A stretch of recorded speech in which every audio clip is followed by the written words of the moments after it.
Alright, we're back with more Ace Attorney. It's probably gonna be a bit of a chill stream. Um, I mostly am doing this for my own reactions after all, and it's finals week, people are studying. I kind of felt bad last time, really this whole week where I've been doing shit. But it's fine. It's fine. We spent the last stream, it was a very weird stream, shit happened. And we basically spent the whole thing in a stupid little pawn shop, and now we left. I don't entirely remember what happened. It was sort of a fever dream.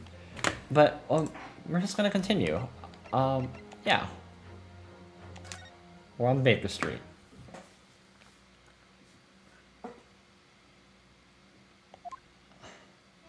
Ah, fuck. Lynn's not here. I gotta do voices. See, that's why I ain't grown-ups. All they do is feed you a pack of lies and take a step away from ya. Oh really, Mr. Lestrade? Tell me, is that overcoat keeping you warm? What? Dear God, these two. Oh my, surely you were given that. Yeah, the deal let me keep it, after I looked daggers at him for long enough. He went through the pockets and then said, go on then, have it, before telling me to scupper. Always pays off giving people a look like you ate them. I can't help feeling that it's gonna get you into serious trouble one day. God, it's so fucking hot in here.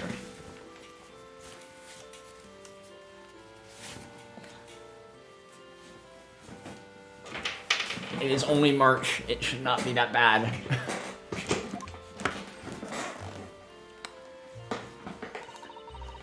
What I really wanted was that nice shiny disc mine. The music box disc? But Mr. Windbank said it was practically worthless. I think I'm gonna go have another bash. Give him a long odd stare. I think not, Mr. Lestrade. We shan't enter Mr. Winterbanks again today. Why not? That's not fair. It can't be helped, I'm afraid. The police are investigating the scene now and taking a statement from Mr. Winterbank. But that disc's mine. I had the ticket for this coat and it was in this coat's pocket. And there should be something else and all. That's what the Rotten Cove said, ain't it? Yes, he did mention something about another article, didn't he? Well, then that's mine too. Whatever it is. Now she's really pushing her luck. Miss Lestrade, I think it's time to admit defeat. You've had your haul for the day. Yeah, and it's all your fault, Sholmes. So what are your plans now? Will you dine with us this evening? Iris will be delighted to cook, I'm sure. And I might entertain you with a modest violin recital.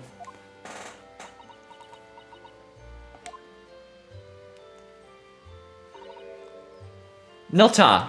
What? Nota? What are you trying to say there? Oh. Why would I come round your place, eh? Have you lost your head or something?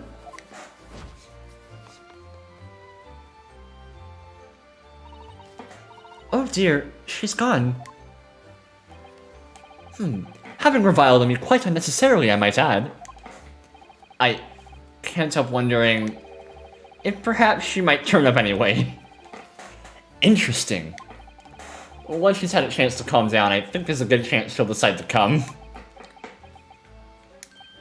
Very well then. I'll inform Iris to set a place for our potential guests at the dinner table this evening. And one more thing. I should be glad of your company later. Too. Sorry. I believe I will have a rather splendid surprise to show you. Fuck, voices are so hard. Oh, how exciting! What is it? You shall have to wait and see, Miss Susato. Until later, then. Oh, okay. Is there anything at all?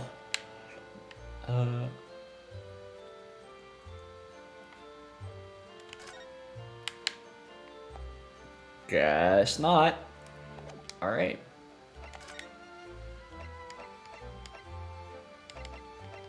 Hmm.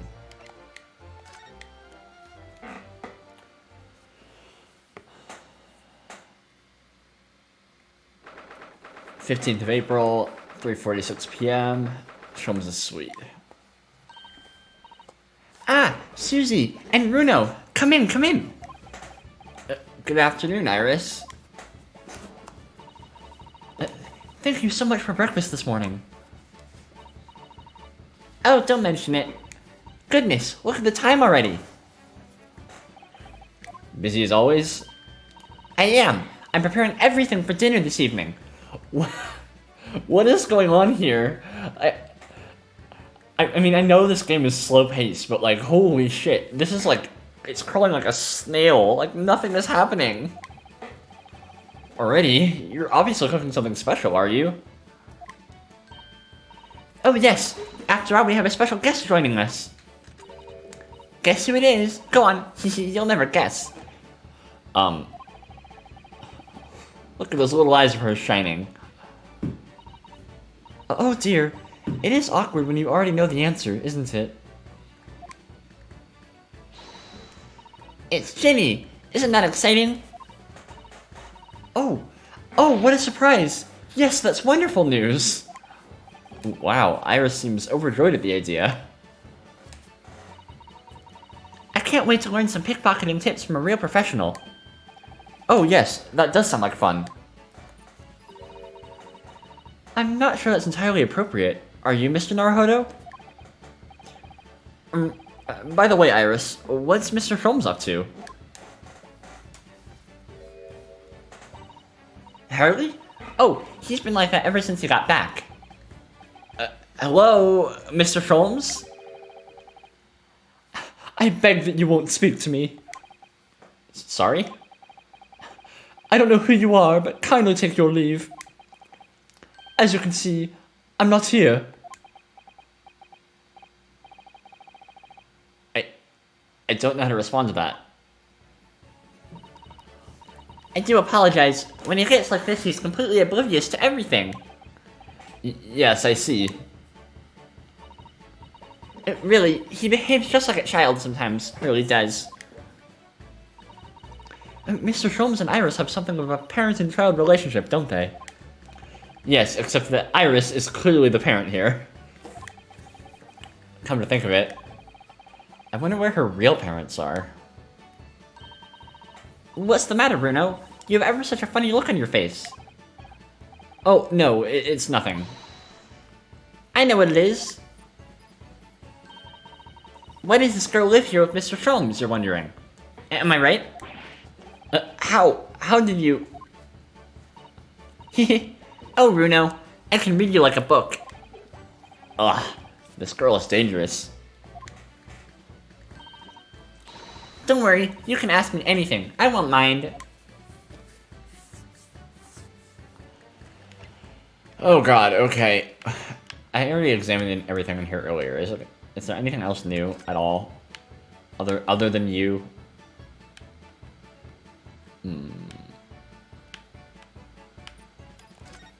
Oh shit. Now this really is Mr. Sholmes' faithful performing partner then. The Stravadar, the Strappy Scar, the Scrapifarius? Isn't it the Stradivarius? No, it's no good. It's gone. The virtuoso's violin that he found in a pawnbroker's and managed to buy for next to nothing. After all we went through to get it back, he just cast it aside on that chair. I was looking forward to hearing the beautiful sound it makes when Mr. Sholmes plays it. It does look rather sorry for itself there, doesn't it? Although... At least Waga hasn't attacked it yet. Even if his eyes are saying it's only a matter of time. Okay.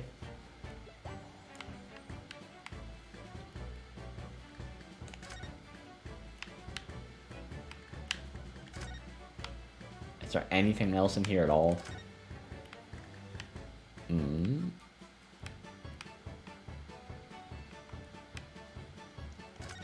Guess not. Hi. Tell me about Ginny. So, by Ginny, you mean Miss Lestrade, the young woman from the McGilded case 2 months ago, right? Yes, who already stole my experimental smoke grenade launcher. Although, after that trial, I invited her back and we had dinner together. And now we're the best of friends. Oh, hee what a lovely tale. Yes. Now if I bump into her on the street, she runs away as fast as she can. Oh. And I chase after her down the back alleys. Interesting idea of friendship. And then, I let her have the latest color of smoke grenade I've developed. Oh. There are so many beautiful colors in the world. Ginny wants me to make a whole rainbow.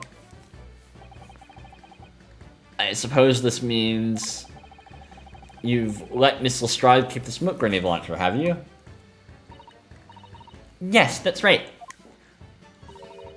I got bored of it anyway. Hurley always reacts the same way when I shoot him with it now. You're shooting him with your smoke grenade launcher? Poor Hurley. Ooh, I can't wait for Ginny to arrive. It's been too long since she last came over. I'm so excited. I just hope she does actually come. Living with Sholmes. I'm sure you've been wondering why it is that I live here with Hurley, haven't you? Well, it has crossed my mind. That and where are your real parents? My mommy and daddy aren't with me anymore.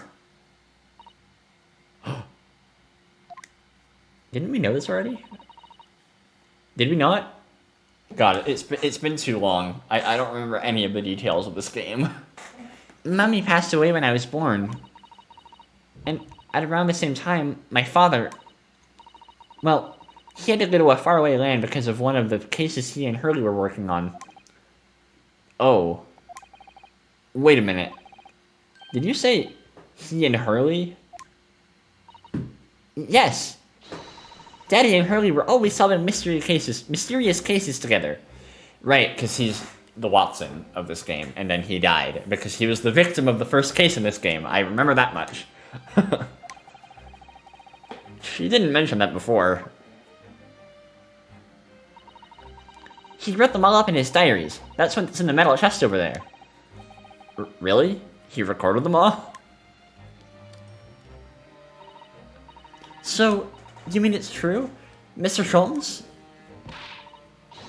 You really did have a partner with whom he tackled some of his most taxing cases? Oh, yes. I mean, it's always nice to have one, isn't it? So Mr. Sholmes' partner was your father? Exactly. Hurley told me I wasn't allowed to look in the chest. But that only made me want to look even more. So I opened it up. God, I wish this game had voice acting. And found your father's memoirs. Yes. So I asked Hurley, who wrote these? He nearly fell out of his chair. But then he told me. That's when I found out that the author of all those accounts was my father. So Iris' father was Mr. Sholmes' partner. Okay. Tell us about him. I practically lived with Hurley all my life. I was tiny when he took me in. So, it came as quite a shock. When Hurley told me he wasn't really my daddy, I mean... It must have done. I wonder why Mr. Sholmes chose to tell you, and at such a young age. Hurley says it's because he wouldn't have been able to hide it from me. Oh? Well, having lived with Hurley all these years, you might say that his ways rubbed off on me. There are some things I can just see. Especially lies. I almost know when people are lying before they open their mouth sometimes. Right. Anyway, I was so fascinated when I read Daddy's diaries. That's what inspired me to write The Adventures of Sherlock Holmes, actually. I'd always assumed Mr. Holmes simply told you all those thrilling stories. Oh no, Hurley's hopeless like that. He forgets everything. As soon as he solved the case, it all vanishes from his mind. Oh, I see. The other day, it was so embarrassing. As usual, he totally forgot about the case he just solved. So the very next day, he gathered together all the people involved and proceeded to solve the case again. Excuse me? Classic Sholmes. Fucking classic. It was quite a shock for everyone. You can say that again. You share your father's surname, don't you, Iris? That's right, Wilson. Daddy is Dr. John H. Wilson. I learned from his diaries that he's a doctor of medicine, you see. That's what prompted me to study and study so that I could earn a doctorate as well. Iris's father went to some distant land and is a doctor by the name of John H. Wilson. Yep. The court will now hear the trial of Ryunosuke Naruhodo. Kindly state before the court the name of the victim in this case. The victim's name was Dr. John H. Wilson. That's right. Visiting professor of medicine at Imperial Yuma University. Finally, we're getting into something interesting. Let's keep up this pace now. And the man who, in the most bizarre of circumstances, lost his life just before we left Japan.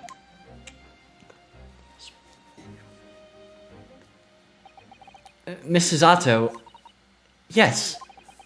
Perhaps we shouldn't pursue this conversation any further at this time. I think that would be for the best.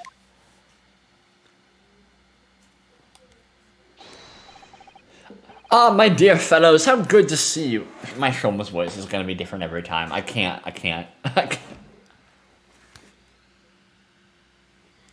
How good to see you. Eek, Mr. Holmes. Oh, but it's not Iris. It's Susato. Fuck my life. Why ever did you make your presence known to me before? Ah. Well, no matter now. So, how the devil are you? We've been with you for most of the day. Goodness, really? Do tell me, Mr. Sholmes, is your violin unscathed? My violin? Whatever are you talking about, dear madam? Oh, never mind that now. I have something far more interesting to show you. Behold, my dear fellows. Oh, another music box disc. No, not another disc, Miss Susato. This is the one Gregson demanded we hand over as evidence, Mr. McGilden's disc. Oh my! Then what's it doing here? You know, at times, Mr. Naruhodo, I think that though I have an undeniable turn for detection, I may well be even more adept at larceny. Oh god. Just give me 1 second, because I'm a fucking moron. Google. Oh fuck. What is larceny? I should know what this means.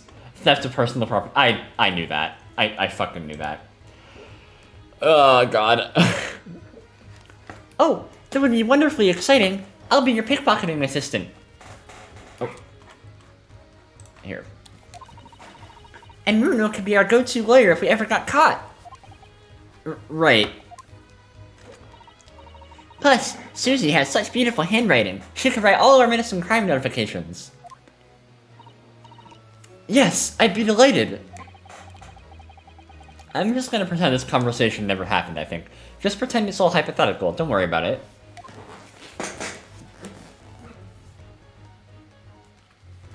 Okay, do I have anything?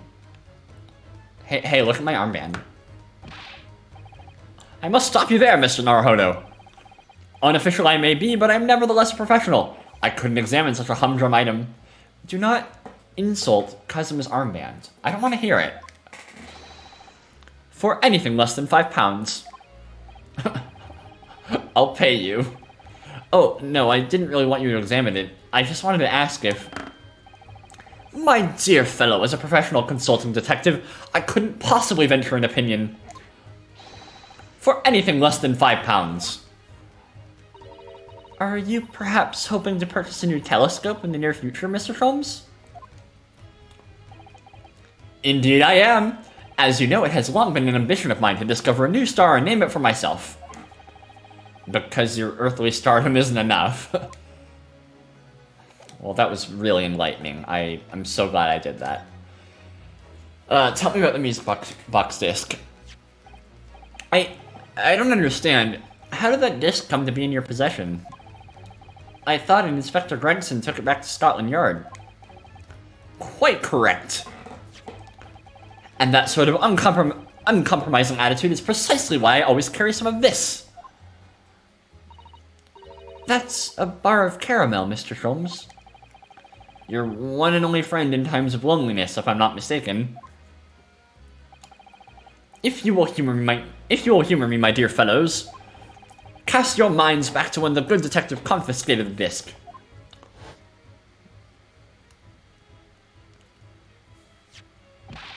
I'll be taking that whatever it is Mr. McGilden's down to the yard, thank you very much. I don't think this guy is... He's obviously not fucking Southern, they're British. Is there a Southern British accent? Obviously not like a Southern American accent, but like in South Britain, is there like a different accent? Maybe there is. I definitely don't know what it is though, so whatever. So hand it over. Oh, yes, of course. I don't even know if this is what a Southern American accent sounds like, to be fair. If the police demand something as evidence, my dear fellow, we have no choice but to capitulate. It's all yours, Inspector. For the briefest of moments, I had the disc in my hand, did I not? Yes, you did, but I still don't understand. It was at precisely that moment that I summoned my one and only friend into action. I pressed the disc into a pair of bars, like this. That's amazing. The disc and all the minuscule protrusions have made an image in the caramel. Indeed, this caramel is quite exceptional. I developed it myself, you know. Suitably soft for making impressions, but resistant to melting. The results of a precisely controlled solution. How extraordinary! I feel like half of Susato's dialogue is just like, how amazing! How incredible! How extraordinary! Amazing! Good! Great! Awesome! Outstanding! Amazing! That's her whole dialogue. That's her whole personality. Carrying a pair of these on one's person frequently proves very useful indeed. Take a house key, for example. A simple press, and its unique form is duplicated. I can enter anyone's property at will, and never without high sucrose nourishment. Yes, it sounds illegal. From the image, I was able to create this. I confess, I was most curious to know what manner of music would issue from the disc when played. Me too, I want to hear it. What is the music on the disc? Do tell us then, Mr. Sholmes. What music does the disc play? Well, unfortunately, I have no idea. No idea? None whatsoever. Are you familiar with the workings of a music box, my dear fellows? No, I'm afraid not. Goodness, you don't know, Bruno? Oh god. Set a music box is a special metal piece called a comb. Right. I think there was a puzzle in 999 that was like this, where it talked about it. That's what produces the sound. Small protuberances pluck the different teeth of the comb as they rotate past it, making it... I know this is Iris, but I'm just trying to, like, figure this information out, because I'm sure it'll be important. As they rotate past it, making the different notes, the first music boxes to be invented used a rotating cylinder with protuberances on it. I don't know that word.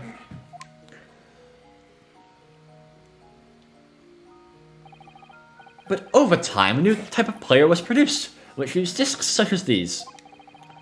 With that development, the popularity of music boxes spread far and wide, all around the globe. Why exactly? Probably because it was either cheaper to produce, cheaper to buy, cheaper just in general, easier to produce, more supply, something like that. Because the discs are easy to produce and can be interchanged to facilitate the playing of different tunes. There are a great many firms in Europe now manufacturing music boxes as a result. Yeah, of course. It is wonderful to be able to enjoy music, even when no performer is present. It truly is. I would be in a very different place right now if I couldn't listen to music with no performer present. But it is the very success of the invention that means we are now presented with an insurmountable problem. What do you mean? As you may imagine, the construction of one firm's music box does not match that of another. And we have no way of knowing in which music box this particular disc was designed to be played. There is no resolution to this problem, I'm afraid. It is quite intractable. Ah, I see. So that's why. Naturally, I tested the disc in those few music boxes I have at my disposal. But as you can hear, to no avail.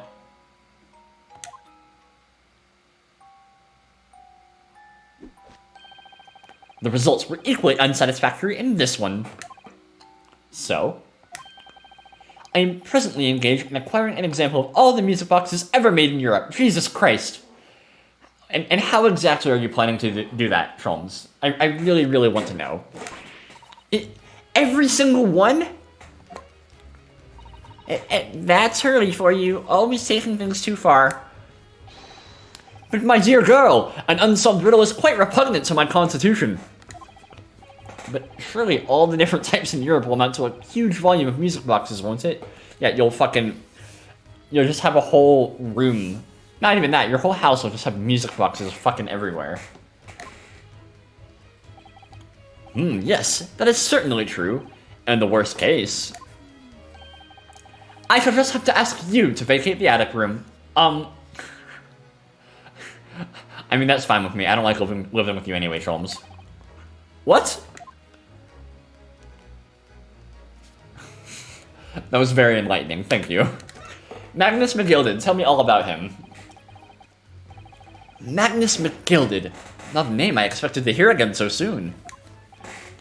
Yes, it's only been 2 months since that grisly case. Flashback? Yeah, of course. Mr. McGilded perished within hours of the trial's conclusion. Was it the curse of the Reaper? No one knows, still now. The omnibus was reduced to a pile of ash. Not a shred of evidence remained. And with the man's death, the truth about the murder in which he was so intimately involved was buried. I'm pretty sure he was the murderer of it. I think he was. Even though we successfully established Mr. McGilded's innocence in the trial,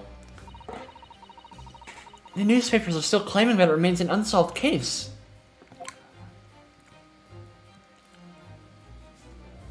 Right. The murder of the brickmaker, Mr. Thrice-Fired Mason.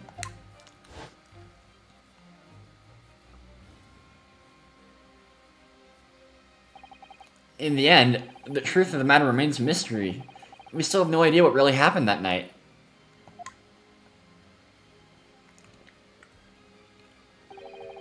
And although Mr. McGilded was found not guilty through my defense, I still don't know if that was the right judgment or not.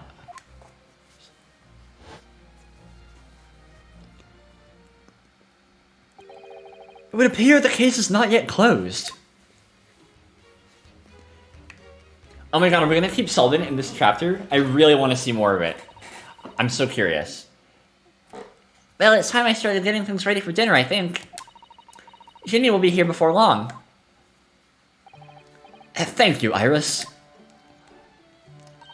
Oh, well, you must let me help you then. Of course, Susie. There's plenty to do. I think I shall investigate the condition of my faithful performing partner. Oh my god, please play me some violin. I want to hear how terrible you are. Now then, where did I leave it? Let this be a lesson to you, Mr. Sholmes. Never leave anything too precious with a pawnbroker. Yes, you may be right. Oh, that reminds me of something Mr. Windibank said before. He said that he had a manuscript of Iris's in pawn, didn't he? Did he? Yes, he definitely mentioned it. Mr. Sholmes' latest tale of otherworldly mysteries lies dormant in my storeroom, were his words, I believe. So you heard about that, did ya? I expect you were as incensed as I was. Oh, yes, the idea of such a wonderful story languishing in Mr. Windibank's storeroom, gathering dust. My dear madam, I'm quite sure I told you already. The pawnbroker's storeroom is the safest place for it, more secure than bank's vault. And what about your Stradivarius, Hurley? Was that safe and secure?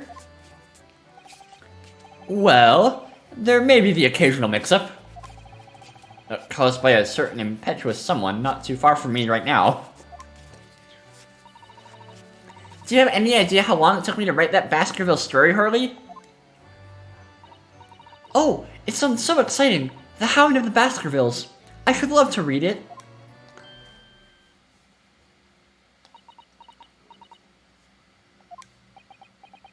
Hold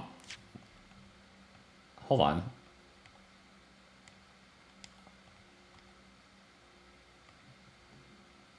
What was so weird about this?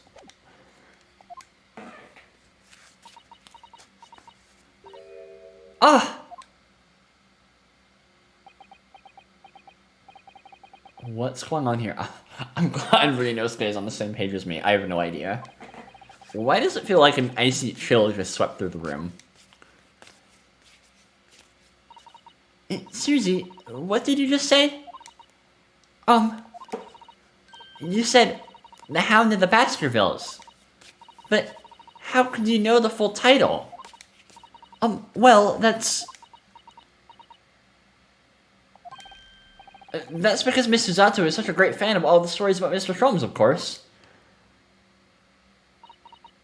But, Runo, The Hound of the Baskervilles has never been published. Yeah, how...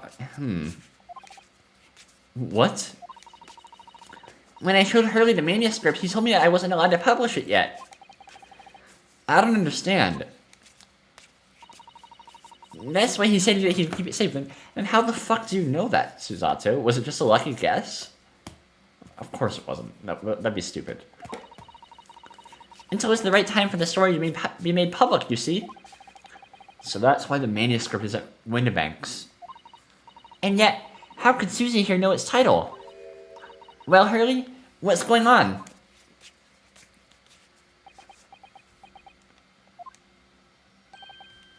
Ah. What is it, Mr. Sholmes? It would appear our guest has arrived. Fucking shit. I was... You're about to learn some juicy information. What the hell? Couldn't you have waited like 5 seconds, Lestrade? Miss Lestrade.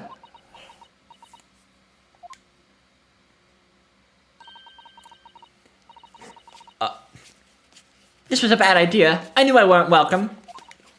I'm going. Bye. No, wait. Miss Lestrade. Just let her go. I want to hear shit. We've all been eagerly awaiting your arrival.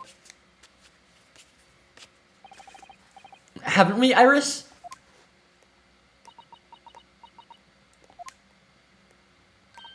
Oh, yes. Just wait there, Ginny. We'll have everything ready in a jiffy. Come along, Susie. Right, of course. It's a pleasure to see you here, Miss Lestrade. Please, make yourself at home. Don't stand in the doorway, my dear girl. Come along in. What say you to some Mendelssohn? I won't take no for an answer. Meddlesome it is, then.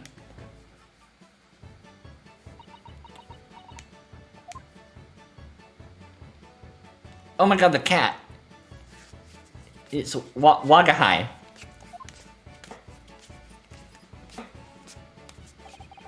That evening, Iris prepared us all a meal that was even more delicious than usual. Mr. Chom's violin performance was in no way meddlesome, and Gina, as we came to call her, taught us all how to steal things from one another without being noticed. Everyone thoroughly enjoyed themselves, well into the night, and we all lived happily ever after.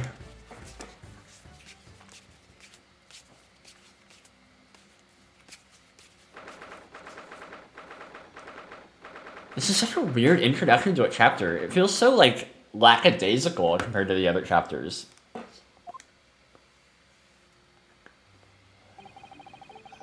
That was a very enjoyable evening, wasn't it? Oh yes, Iris's cooking was truly divine. And I feel as though I can still hear the enchanting strains of Mr. Sholmes' violin even now.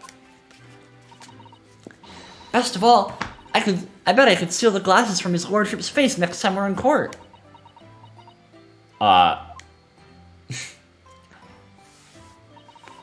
Naruhodo-san, could I consult with you about something, I wonder? What's the matter, Susato-san? It's about the telegram I received. Yes! Please tell me about it. The one that arrived first thing this morning, I suppose. I've been summoned. What? Summoned? Were you accused of murder? It'd be really fitting for a Maya Fey clone. What do you mean? The telegram was from the Lord Chief Justice's office. Lord Strongheart has asked to see me. The Lord Chief Justice? When? Tomorrow morning. What? Then we have to start preparing at once. Oh, no, that won't be necessary, Naruhodo-san. I've been summoned alone. Alone? What on earth for?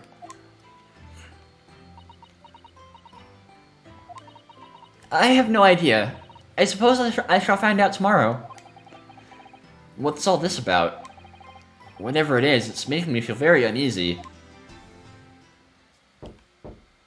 Hello? Oh, who could that be, I wonder? Oh god. Good evening, friends! Not the tone shift.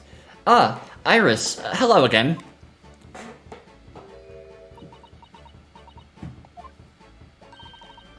And Gina, too.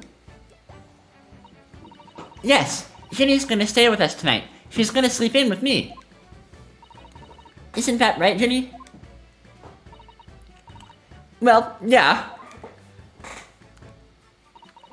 How lovely. Let me make a pot of tea.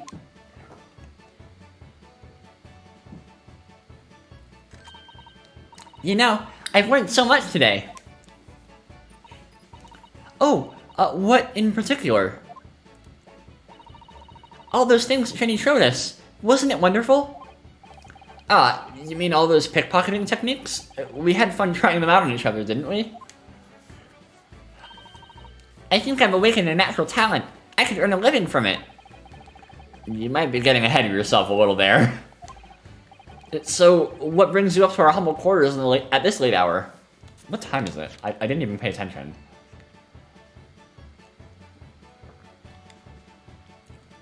9:34. That's not that... Well, I guess for a 10-year-old, maybe.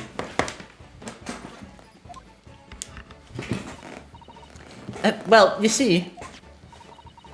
I came to return this. Wait, what? That's mine! Oh my, however did you...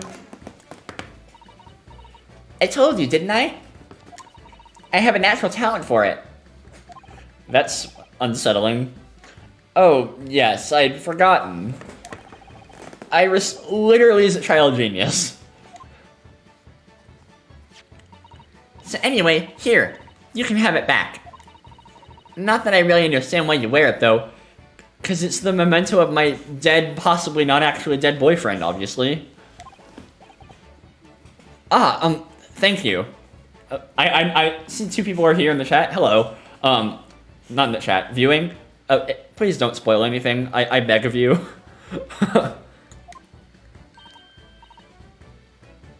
Alright then, good night. Yes, good night.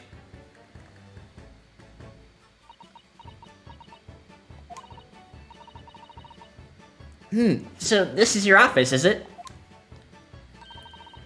What do you think, Jenny? Jenny in Georgia.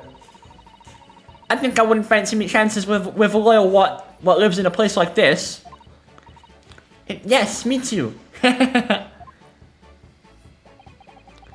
Seems as though Iris here still has something she'd like to talk about.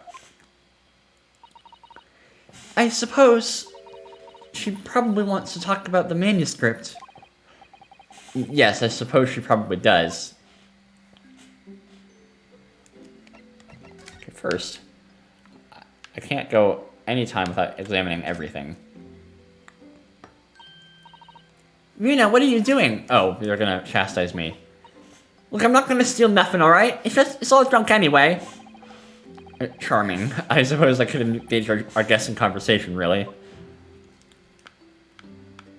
Yeah, so it's not gonna let me... Oh, hi! That was frightening.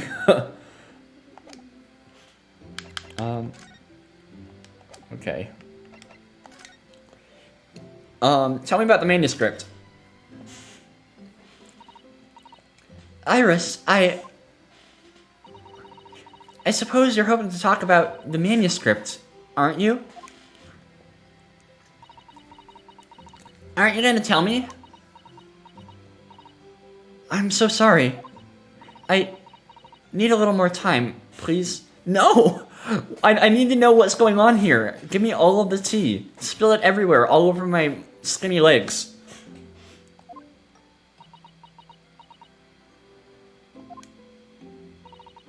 Alright, I understand. I hope I haven't made you feel awkward. Oh no, not at all, Iris. Not at all. I don't know what all this is about, really, but... It's a story you made up, isn't it, Iris? This mental script, or whatever you call it. It's not exactly a story I made up. It's something I read in Daddy's diaries. Daddy's? That's right. I don't suppose I've mentioned it to you before, Jenny, but... My daddy was Hurley's assistant once. His partner. Eh? They solved all sorts of strange and mysterious cases together. Is that right, mister? Apparently so. I was as surprised as you are, though. And Daddy wrote all the details of every single case down, you see, in his diaries. So I study them and write my stories based on what actually happened. So, where's the old man now, then? He had to go away on urgent business to a faraway land, and he'll be gone a very long time. So, I've never really met him. Oh no. Oh, right.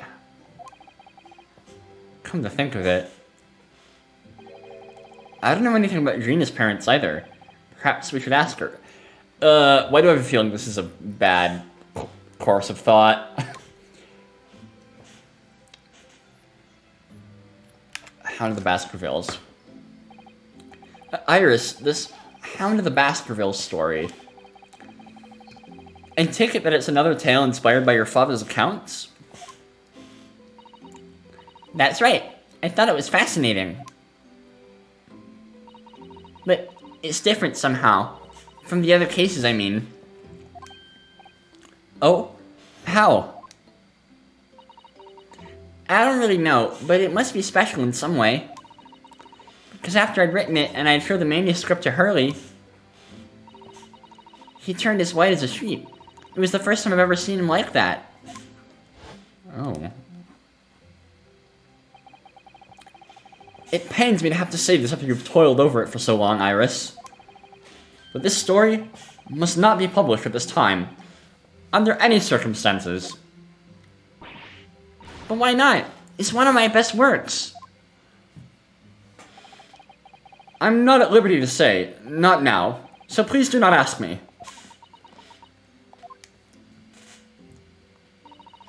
Alright then, I won't. But I do solemnly swear that I will explain everything one day, Iris, when the time is right.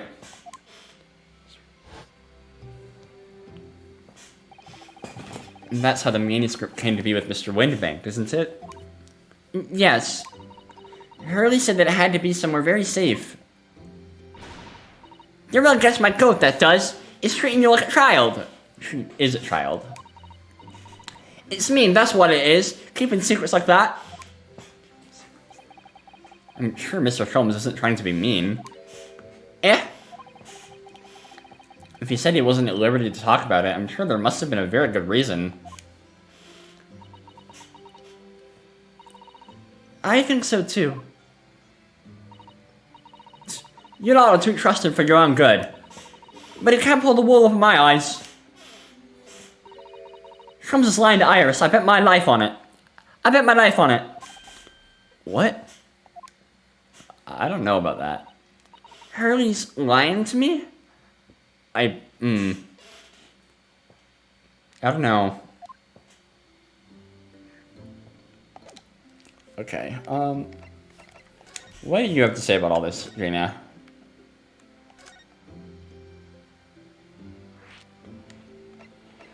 I guess tell me about your parents first.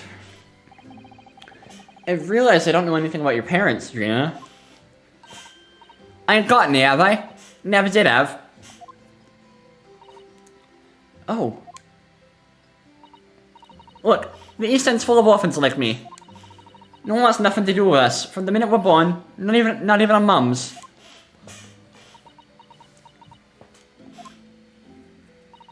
But we all stick together. Together. The older ones look after the little ones and make sure they get by. So that's why you're a pickpocket.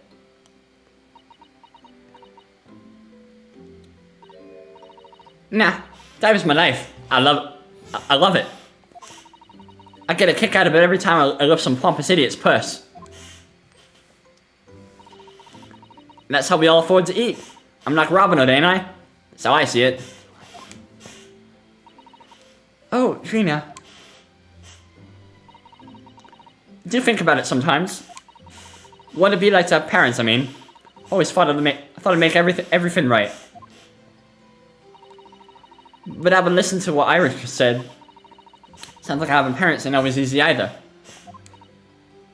Oh. I mean, if you know you never had him, you don't feel like you're always wanting to meet him. It's true. I do want to see Daddy. So much. It's gonna be really bad when she eventually learns that he's dead. Yeah, like, I don't want to have to be the person to reveal that to her. I don't know why it's been kept from her this long. Oh, Iris.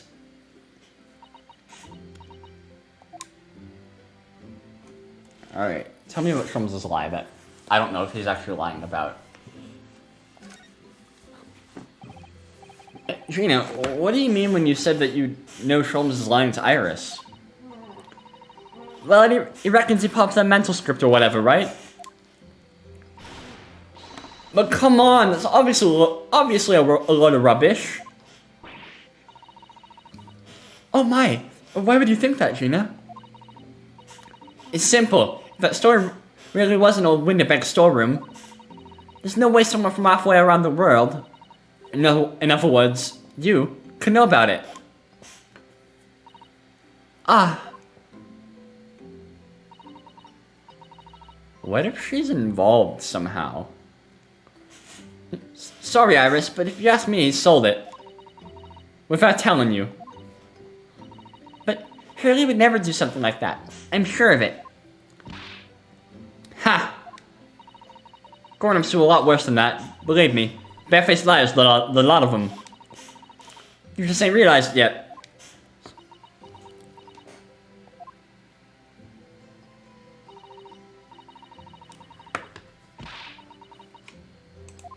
Oh shit.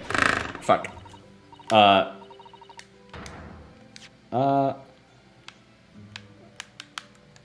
Nope. Come back. Come back. Controlling. Okay, there we go. Oh, she didn't even say anything. Oh, fuck. I'm telling you, that mental script ain't at Wayne Banks. You'd soon see if you had a look. Even if you think you can trust him, I don't. That Sholmes is a liar like the rest of them.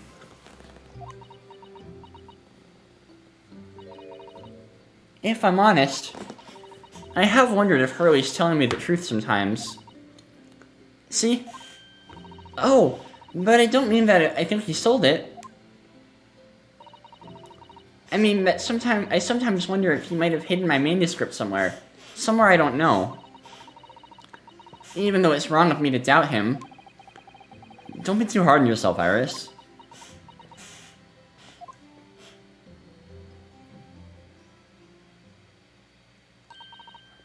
Oh my goodness! Look at the time! Come along, Ginny. We should go back downstairs. Yeah, alright. And please, don't mention any of this to Hurley, will you? No, of course not. Good night then, Iris. Good night, Gina. You must let me make breakfast for you tomorrow morning. I insist. Oh, yes, please. I can't wait, Susie. Good night, then.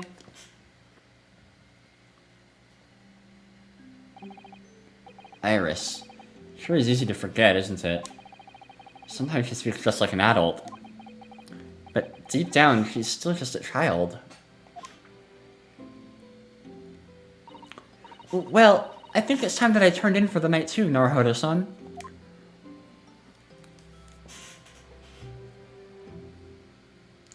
That was all very spicy and interesting. I want more. Dr. John H. Wilson, Iris' father. But also, the name of the murdered visiting professor at Yume University. It can't be a mere coincidence. There's something deeper going on. And I want to know about all of it!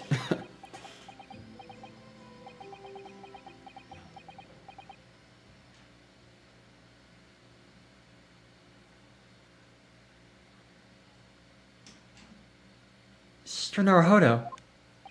Mr. Naruhodo. That voice. That's Mr. Oh, I thought that was Susato.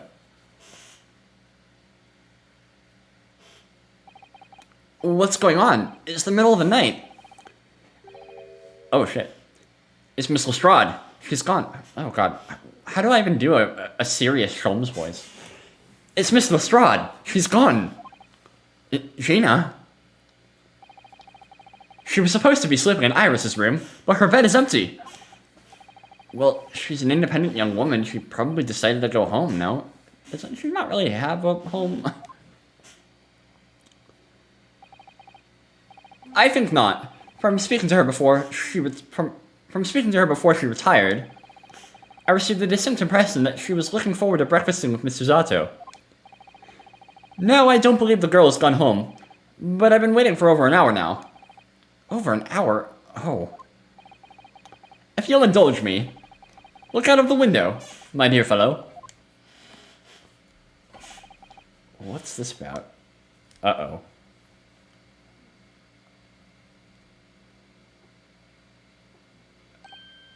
Oh god, the pawn shop. Wait a minute. Why is there a light on at this time of night? How late is it? That's Mr. Windibank's pawnbrokery. Mr. Windibank's... Oh god. Oh no.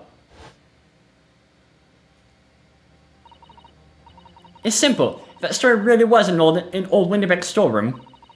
There's no way someone from halfway around the world, in other words, you, could know about it. Sorry, Iris, but if you ask me, he sold it. Without telling you. Could Gina have gone? It seems you have some knowledge of the situation, Mr. Naruhodo. Sorry? Oh, no. No, not really. Well, anyway, we must investigate. At once! Mrs. Atto.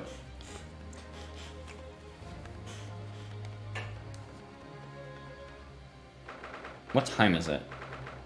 1:14 a.m. Okay. The door to Windibanks. It's open. Are we about to stumble upon a dead body? And the lamp is burning. It must be Gina, mustn't it? Let's just hope it's nothing more sinister. What? Come, there's not a moment to lose. Clearly something is afoot inside.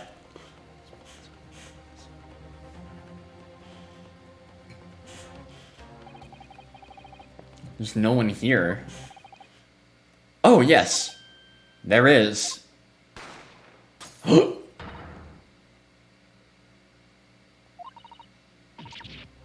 Mr. Sholmes! Mr. Sholmes!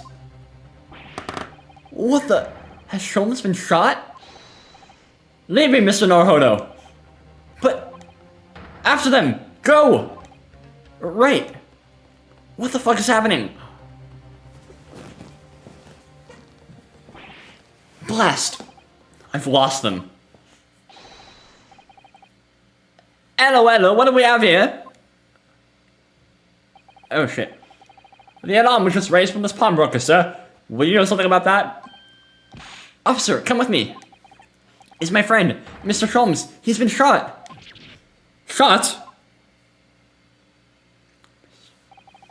With the policeman close behind me, I ran back to Windibanks.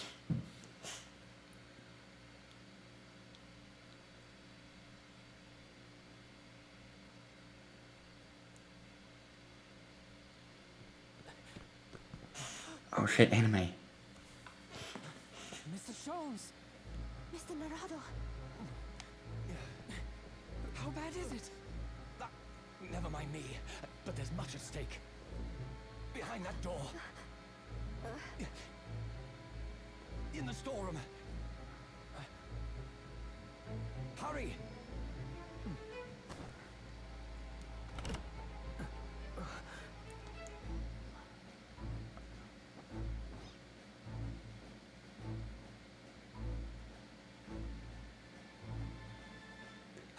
Oh no!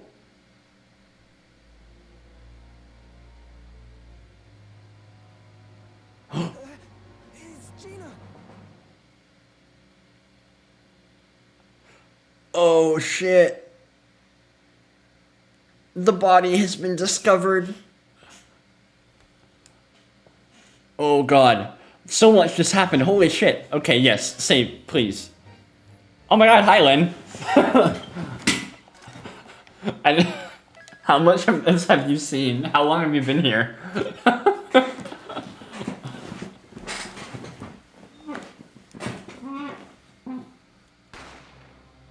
Like the last 10 minutes. Oh, so you've seen all the good stuff. Okay. Actually, I think I'm gonna pause for a little bit once it gives me a chance, because I have to use the restroom again.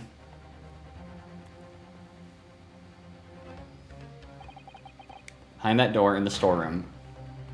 This is all what just happened, wasn't it? It do be spicy. Fucking finally. It's Gina. Okay. I already have thoughts. Gina's obviously not the killer. But okay, I'm gonna save and I will be right back.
Also, The Adventure of the Unspeakable Story probably makes a little more sense now. Is that the title of this? Oh, it is.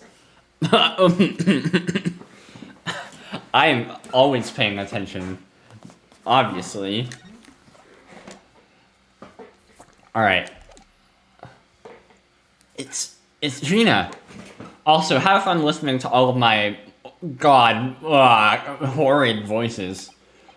From that moment, Windibank's pawnbroker became a crime scene. Oh my god, I never would have seen that coming. My voices are fun. You flatter me. Somehow I disagree. Everything that followed happened in a whirlwind of activity. The arrival of the police, the preliminary investigation of the scene, and the questioning. It was just before dawn before I was allowed back to my lodgings at 22 1B.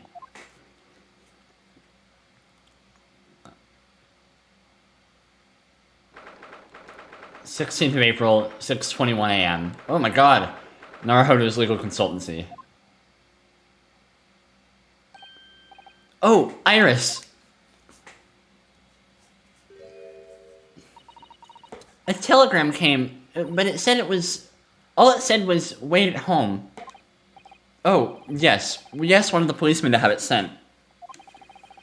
It was simply impossible to come back. When I woke up, I was all alone. Hurley and Ginny were gone. Everyone was gone. What happened, Bruno? Well, the pawn shop guy died, which, never saw that coming, right? Poor Iris. She's trembling. She's obviously trying very hard not to let herself get too worried. I'll explain everything that I know. Something awful has happened, hasn't it? F for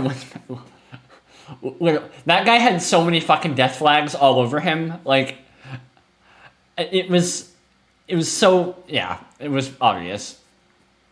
Something awful has happened, hasn't it? Yes, I'm afraid so. Okay, first of all, we're examining this room again. Spring at last and the weather is warmer now. But I love the smell of the fire and the steam rising from the kettle. Oh, how about some tea, Bruno? It's a nice teapot. Thermos. Thanks, Iris, but I'm alright for now. If the green tea is Addison makes for me from time to time, and Iris's unique herbal infusions, this place is paradise for a true tea lover. Isn't this all the same? This sounds very familiar. Escaped thoroughly, but I can't find anything out of place. Okay. Spade's been in here since we started renting the place. Yeah, all this is pretty... Yeah, this is very familiar. Okay. Tell me about the events at Windibank. Well, I guess I will be telling you, more like. I'm sorry to have to tell you this, Iris, but Mr. Windibank is dead. He was shot. We discovered it in the early hours of the morning. Oh, yes, I had a feeling. You did?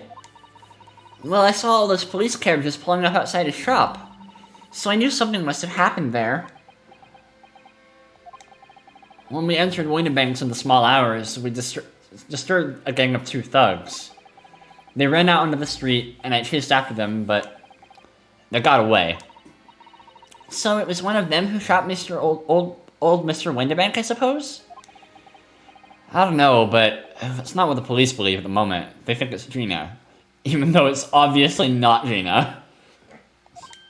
Oh, well, why not? They've arrested someone else as their prime suspect, you see. Gina. Ginny? But why? Well, the thing is... No, Ginny wouldn't do something like that. I know, none of us think she did it.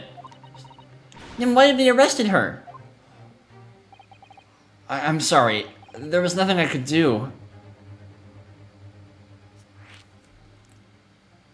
Gina's arrest.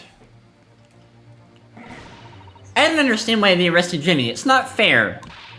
What about the 2 thugs that were at the scene? Why aren't they the prime suspects? After all, they shot Hurley dead, didn't they? I'm pretty sure he's fine. No, I mean, Mr. Sholmes isn't dead, Iris. Ah, this is also horrible. The thing is, Mr. Winterbank was found on the floor of the storeroom where he keeps all the deposited articles. And the storeroom door was locked from the inside. Not another locked room mystery. I see. But he wasn't alone in there. Gina was found next to him on the floor as well. Oh no! And according to the detectives who investigated afterwards... Don't tell me, there was no one else in the room? Yes, exactly. How did you know? It's the only explanation. Yes, the only explanation indeed. What do you mean by that, Bruno? Well... what can I say? I'm damned if I agree, damned if I don't. Sholmes' situation. What did happen with him? So where's Hurley then? Is he still there investigating the scene? He really ought to have some breakfast. It's not good for him to miss meals. I don't want you to worry, Iris, but I have some news about Mr. Sholmes. He was taken to hospital this morning. Oh, I probably... I did this a little out of order, but it's fine. What? Well, when we entered Winterbanks, a gun was fired, and he took a bullet. Hurley was shot? No. It's alright. His life isn't in danger. Really? Are you sure? Where is he? Which hospital? He's at St. Sinners. They're tending to him there. I must see him at once. I'm sorry, Iris, but you can't. Why not? That's not fair. I'm a family member. I should be allowed. No, I mean, nobody can see him at the moment. He's not allowed any visitors. They're preparing to operate, you see. They gotta get the bullet out of him. To operate? Oh, poor Hurley. Injured Sholmes. It was the two thugs who were in Mr. Winterbank's shop.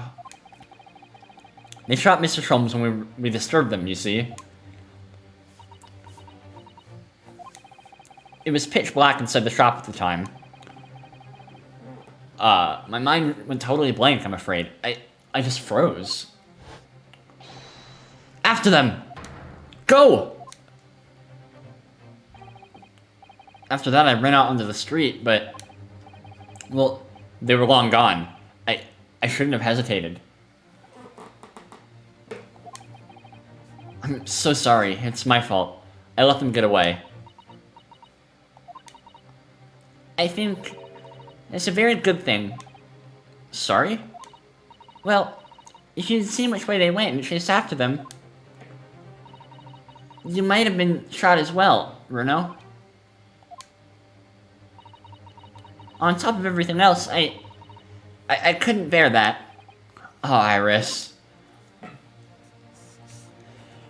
Susato's situation. I'm also curious about this, because she had the whole thing with the guy, the Strongheart.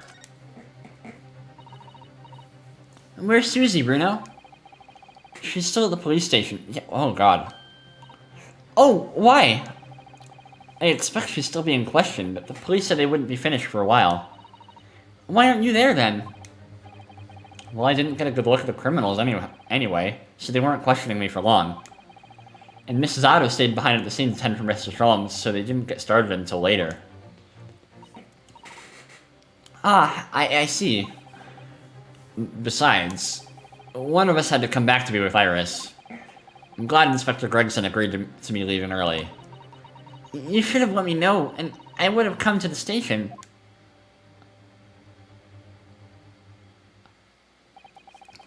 I'm afraid I'll need to go out again now, Iris. There's not much I can do at the moment. But I can at least try to find out how Mr. Sholmes and Gina are getting on. I want to go too. Take me with you, Bruno. Oh, fuck. I can't stand just sitting around here waiting. I'm not sure how I feel about taking a 10-year-old child to the scene of a murder. But I don't want to leave her all alone here either. Alright then, Iris. Perhaps you can help me? Oh yes! I'd love to. Oh no, I'm gonna have to do this voice for this whole fucking thing, aren't I? It's gonna... Oh, my voice is gonna be so shot. Jane is at the prison. Mr. Shulmans is probably in his hospital bed. And don't forget we have to... And for my voice as well, yeah.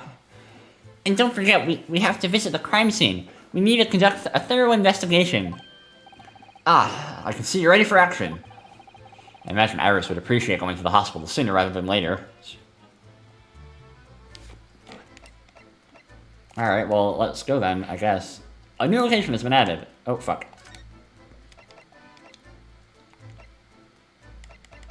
Who do I want to see first? Sholmes or Gina?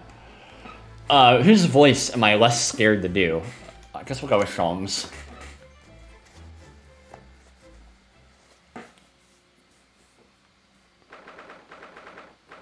April 16th, St. Sinners Hospital. That's a hilarious name. Ward 3.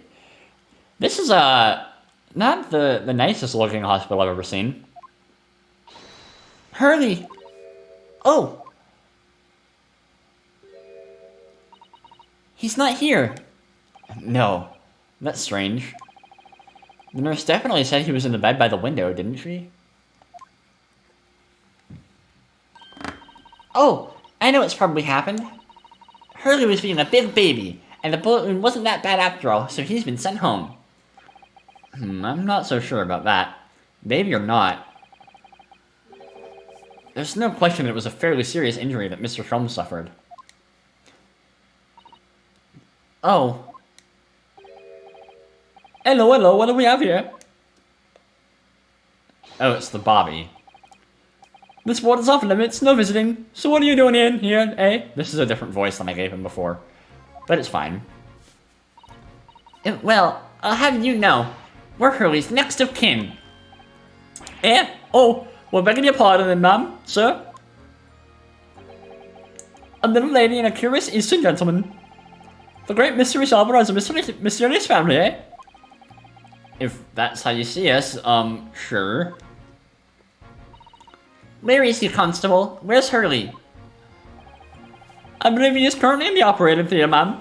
Undergoing an extensive operation. Extensive? And it has been several hours since we went in. Oh dear, is he gonna be alright? Well, it doesn't appear to be working, you see. The anesthetic, that is. Oh. I will report that the gentleman claims he may have had a little too much to drink last night. Coffee, that is. Ah. Anyway, I think it'll be fair to assume that you won't be back here for several hours yet. I see. Thank you, Constable. Perhaps we should leave and come back later. Oh, poor guy.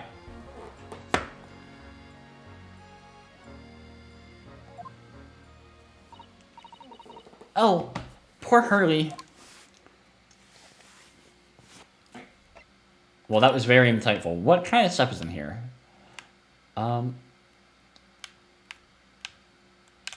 What's this say? There's a notice board on the wall here. Look. Let's see. What does it say? Thought of the day. On seeing any vermin, calmly and discreetly inform Matrone. Matron? Matrone. Oh, yes, they have rats and mice in hospitals like this that love to feast on all the medicine. The vermin are getting high on the Matrone. Matrone. Look. I promise I'm not dyslexic, just stupid. If you don't deal with them, there's nothing left to treat the patients. Rats and mice. Oh, I see. This is a rather old building, I suppose. Its doctors and nurses are all very good, I hear. I certainly hope so, for Mr. Sholmes' sake. Why is it so quiet? I feel uncomfy. Quote it. Not dyslexic, just stupid. Yeah, that's I could say that about a lot of, like, mental conditions for myself.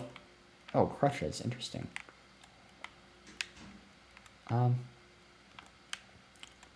Like, I don't have ADHD. I'm just very distractible. Oh, I wonder what these are. Do you have any idea, Iris?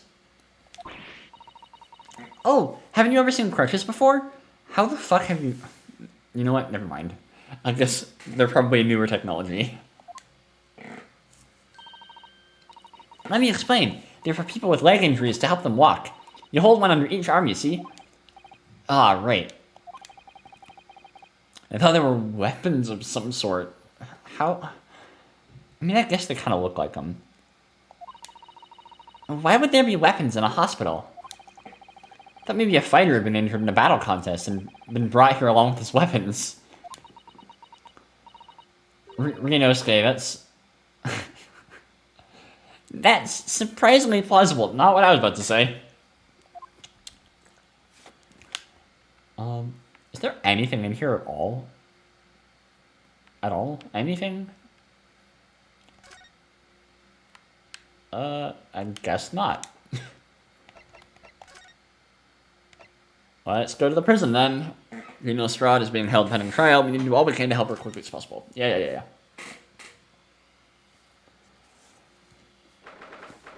16th of April, local prison, cell 13. What time is it? Hi, Gina. Hello, Gina.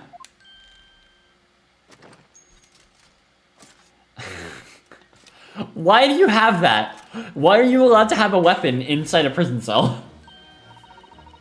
Oh, you still have the grenade launcher Hurley and I made. I wish you wouldn't point at me all the time, though. What are you here for? Jamie, I have a feeling it's because of us that you've ended up in trouble. So we were thinking that we might be able to help you. Well, you can't. Sorry? You would. Get lost. Don't be like that, Jamie. I know you didn't do it. You'd never shoot someone. I just know you wouldn't. You think you know me? Pull the other one. Oh. You ain't got the first idea about the likes of me. I'm a thief. I pinch people's purses when they're walking down the street. That's how I get by. And if I saw me chance, I'd sneak into a pawn shop any day of the week.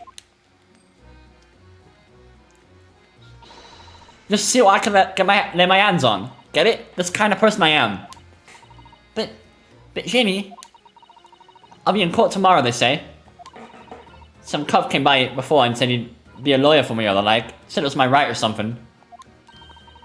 But I told him to get stuffed. I don't need no lawyer. I don't need no one. She couldn't be staring at me any more obviously if she tried. Why are you being like this, Jimmy?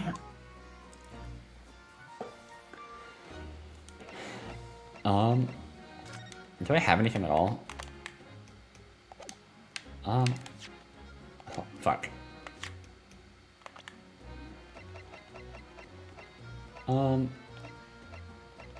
Okay.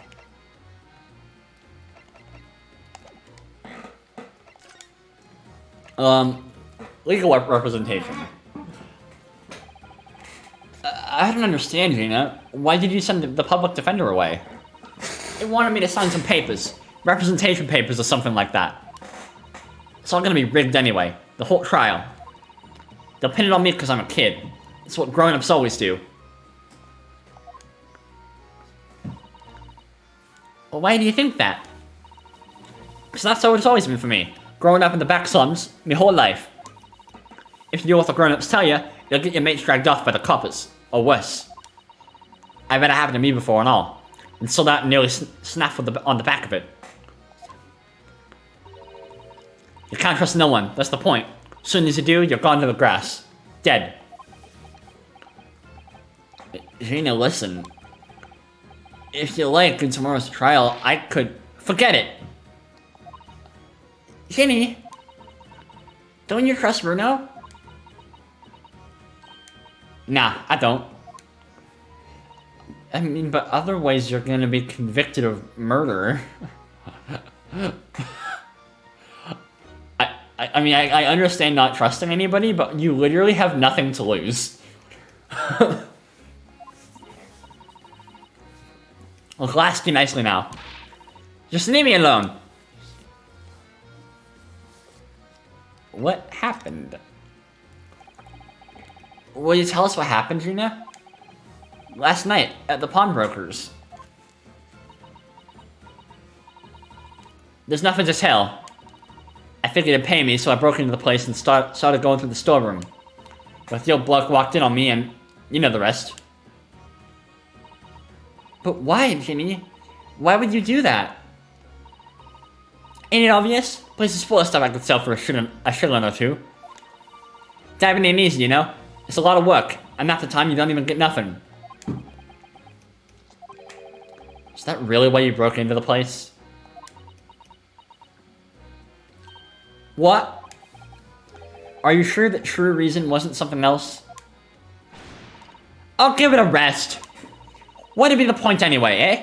Nothing I could say would make a blind bit of difference. Please tell us, Ginny. We'll believe you, whatever it is. Believe me, don't be daft. You can't believe nothing. Everyone lies all the time. And you know what? When it comes to liars, I'm the biggest of the lot. I've told some unforgivable lies, I have. What do you mean by that? What unforgivable lies?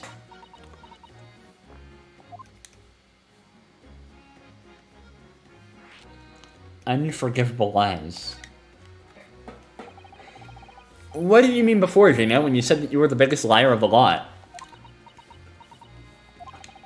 Why don't you tell us what these unforgivable lies you've told are? Maybe we can help. Sorry. We're out of time. They're gonna want to question me now. Ginny, please. Oh yeah. I wanted to give you this. Something to remember me by.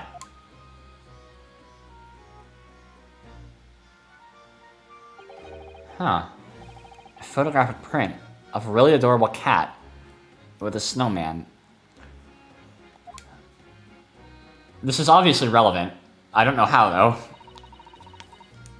I found it in one of the pockets of this coat. Ain't no point in me having it. Ain't no point in me having it. Ain't no point in me having it.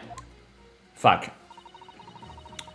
I wonder what a little photograph like that was doing in a pocket of that overcoat. Anyway, don't bother coming again. Bye. Oh, Ginny. The white cat photograph has been entered in the court record. Okay. Well, let's take a look at that. A photograph depicting the sweet little white cat obtained from Gina while interviewing her in her prison cell. Okay. This is what I wanted to see. Look on the back of this print here. There's something written on it. 13th of February, 9 p.m. Article deposited 1 small box. Loan amount paid 10 shillings. Redemption deadline the 13th of April, 9 p.m. So this photographic print is a redemption ticket? 13th of February? That could be significant. It was just 2 days before the murder on the omnibus, wasn't it? A small box. That doesn't tell much about us. That doesn't tell us much about it, does it? Bruno, if Mr. McGilded still had the ticket, then presumably he never redeemed the article. So do you think the box might still be present somewhere in the shop? Ah, yes. If it's something McGilded deposited, we need to investigate. Alright. Has been updated in the court record. Pawnbroker's ticket box. A redemption ticket issued from the pawnbrokery owed by the victim, Mr. Winterbank, in the form of some handwritten notes on the back of a photograph.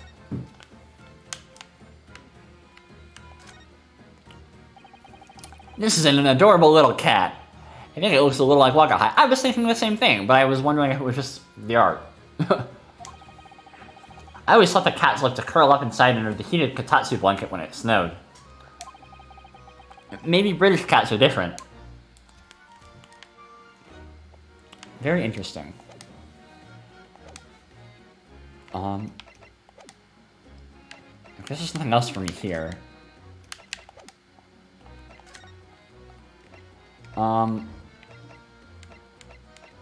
But I really need to go to the pawnbrokery, honestly. See what the hell actually happened. Who's here, what they're discussing.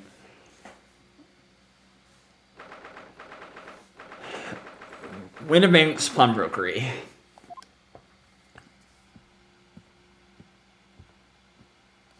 Oh god, bailiff everywhere. This is where it happened then, last night. That's right. The two thugs I told you about were obviously ransacking the place, looking for valuables. But, apart from the policeman in here, you wouldn't know anything had happened. There's no sign of a disturbance. No, you're right about that, actually. In fact, if anyone, it's the police who seem to be the ones doing the ransacking. I know what you mean. They're like a gang of organized criminals, all dressed in black. Renosuke said a cab.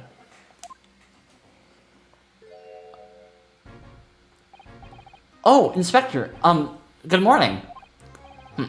I suppose I ought to thank you for your vigilance last night. We got the scene back. We got to the scene before it was disturbed, at least. Shame you let the two rogues get away, mine. Yes, I'm sorry about that. I thought you'd assigned extra men to the beat around here, Gregsy. Now look what's happened. Hurley's been injured because there weren't enough police on duty.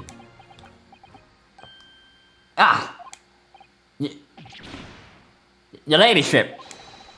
No one told me you were coming.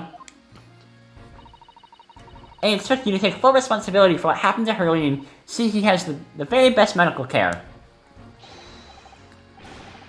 Of course, your ladyship. The very best doctors in the capital are tending to him as we speak. Oh my god. Going back and rewatching this is gonna be so cringe trying to listen to all my voices. I'm just gonna die of secondhand embarrassment. I'm dying of first-hand embarrassment right now, honestly. And I don't think it's Runo's fault that the rogues managed to get away, is it? Chasing criminals is the police's job. Absolutely, your ladyship. Len. I'm mostly speaking in jest. Absolutely, your ladyship. As you say, ma'am. As you say. Gentle Black is totally blameless. Everyone's in agreement about that. Would you believe it? He's like a completely different person with Iris. Talk about a personality change. Why is that highlighted in orange? Please do not be a genocide jail, Jack thing. I don't want to deal with that right now. Oh, let me manners. Are you thirsty, your ladyship?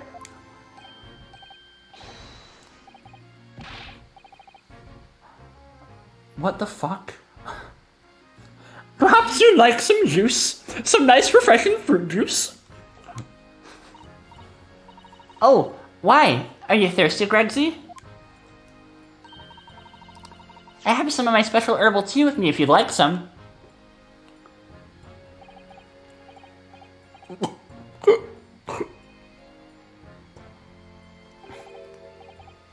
Ah, lovely. Ta very much. That really hit the spot, your ladyship. I'm just gonna try on some voices on this guy and see what I like. I don't even recognize him like this.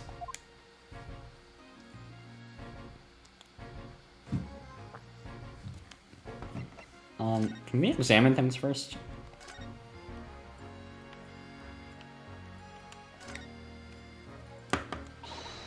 Alright then, let's see what we can uncover. Oi, what do you think you're doing in Sunshine? You can't touch anything in here. Oh, but we were hoping to investigate. This is a crime scene, for Pete's sake. No touching. There we go, that one feels right. What's the problem, Gregsy? Runa's a lawyer, you know that. Oh, I'm ever so sorry, your ladyship. Ever so sorry. The rules and regulations are a thorn in my side. Of course, if Mr. Naruhodo was to have been properly appointed by the accused, that'd be another matter. The accused? If you could show me some representation papers, I'd be only happy to let you nose around. Did you hear that, Bruno? You need Ginny to sign some representation papers. Looks like presenting the detective here with the correct paperwork is the only way. Alright, I guess so. This officer has been staring intently at the wall since before we came in here. Shh, keep it down. Oh, sorry. There's a major coup just here. Really? Then we must tell Grexy at once. But as soon as I report it, that'll be it. I'll be stuck here even longer. Stuck here? What do you mean? I haven't been home in 2 days already. I need another constable to relieve me and take over my shift. Open me shift. Ah, they really have a tough time, the British police. That doesn't stop us from investigating, though, does it? No, I suppose not. Fairly sure it was the calendar he was peering at. Oh god, it's got blood on it. Was it shot at? Oh right, I'm not able to... I'm not able to look at it.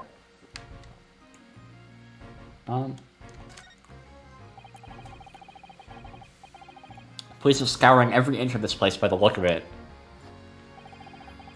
Instructions in the yard are to examine every article in the shop and every ledger and book of accounts. Every article? But that's a ridiculous amount of work, surely. We've been hard at it ever since the shop was declared a crime scene in the early hours. We're sifting through it all in the ships of these, but still. We're working through the night, that's for sure. Even now, we'll better have scratched the surface. A crime in pawnbrokers? Must be every policeman's worst nightmare. It's every cop's worst nightmare, you know. A crime in the pawnbrokers.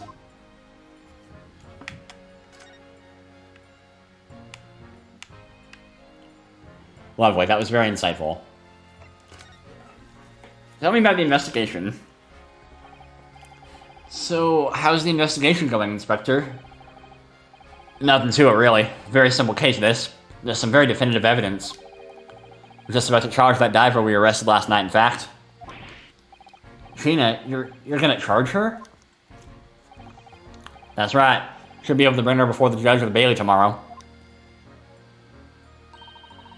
Definitive evidence, you say? What is it? Come on, show me. Your ladyship, as much as I wish I could oblige you, I'm afraid. Ah, I see. You've already captured a pair of thugs who broke in here last night, have you? What the? And you're gonna put them on the stand as witnesses, are you? Ha! How could you?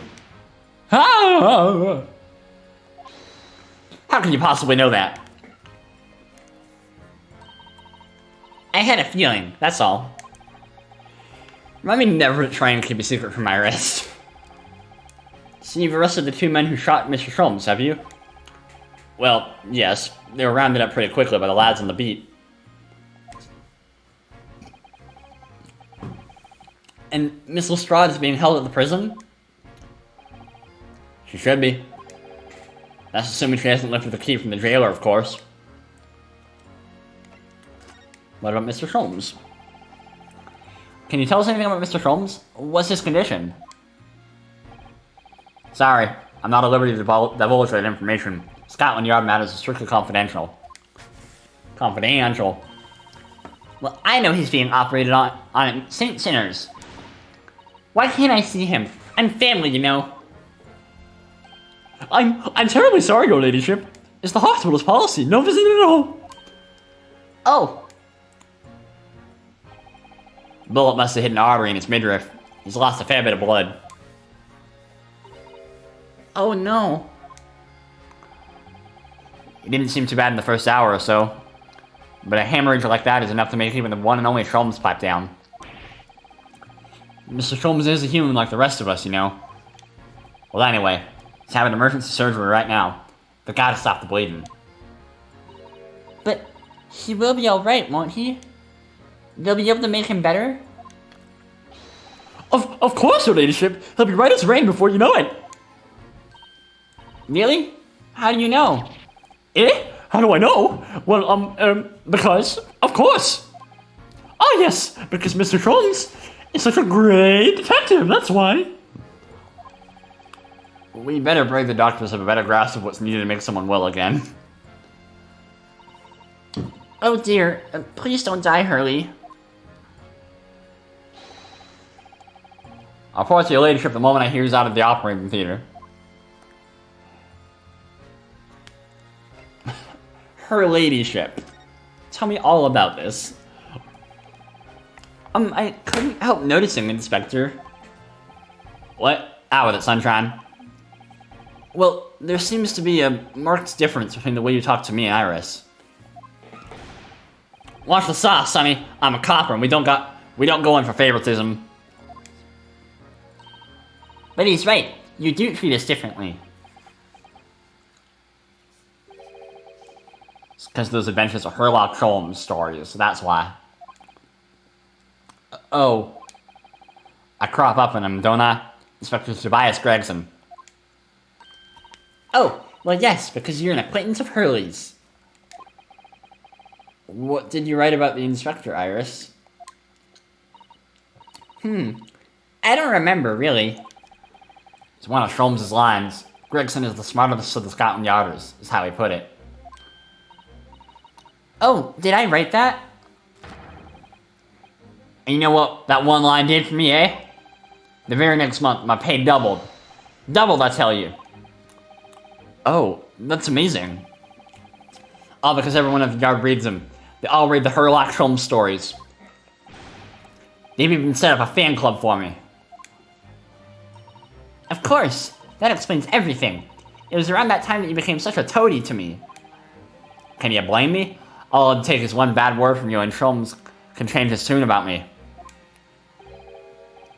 Gregson? No. The great detective will say. He's getting quite overrated these days. Think what would happen to my salary if that came out in print, eh? The whole thing gives me the willies. I can't tell you how many nights of sleep I've lost to worrying about it. But that would never happen, Gregsy. Every month when the new Rants magazine comes out, my hands are trembling as I turn the pages. Oh, how awful for you. Here, have some of my tea to settle your nerves. What?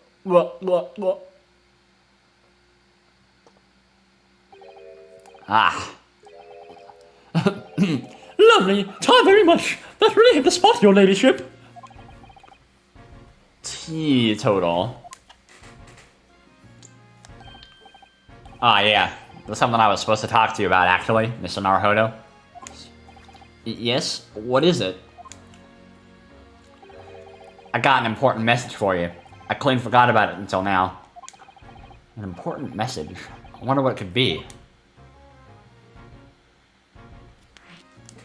Is it from the Strongheart guy?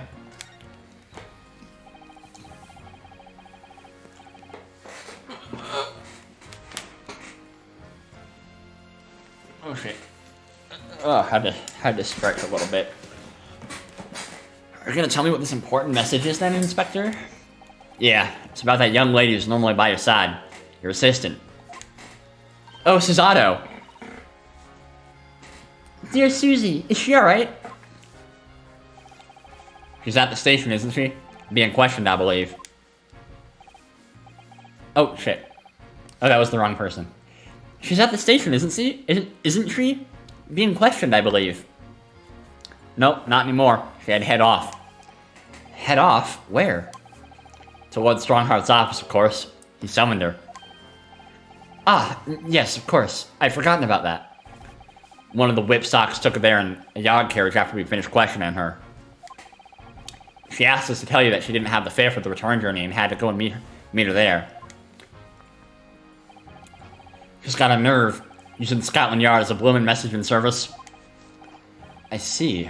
Well, thank you for passing that on, Inspector.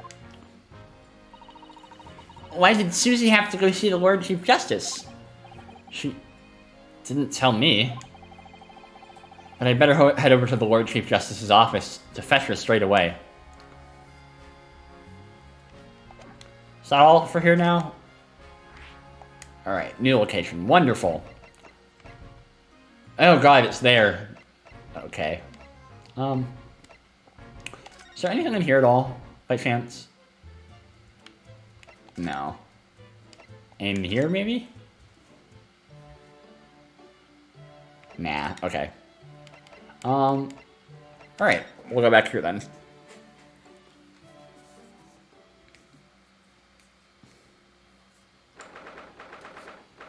16th of April, British Supreme Court, Lord Chief Justice. Justice's office. God, I just checked the time. It's 7:10 p.m. and I freaked out because it's still not totally dark outside yet. Daylight savings time was literally yesterday, or it ended yesterday. So I'm like very much being thrown off. My internal clock has not gotten used to this yet. Wow, that was the most enthralling story of all time. I'm sure everybody would be so excited to hear me talk all about daylight fucking savings time. British Supreme Court, Lord Chief Justice's office. Yes. No matter how many times I come here, I always get the same sense of oppressiveness somehow. Do you think the place is oppressive? I think it's normal. How so? I mean, look at that suit of armor over there. You can't take that seriously, can you? Maybe it thinks the same about you. So everything is clear with regard to tomorrow's arrangements, I trust?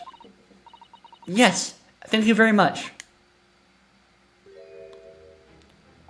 Alright, got it. It's Damon Gant looking ass.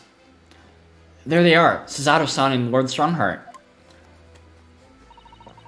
I wonder what they're talking about. They both look very serious. This guy, he looks so fucking evil, I swear. Maybe it might not be in this game, but next game at least, there's gonna be something that he's up to. Very good. There is nothing further to discuss. You may return to your lodgings.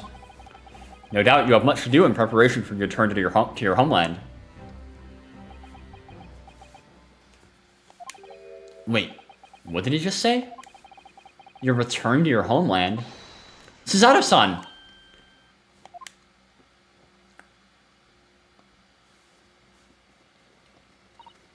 Oh, Mr. Naruhodo. What was all that about?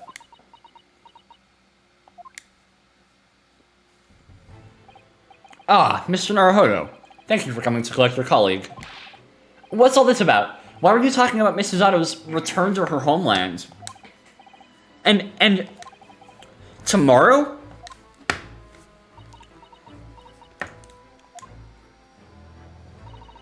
Tomorrow? But what about Ginny's trial? You mean... she's been formally charged now? Oh dear.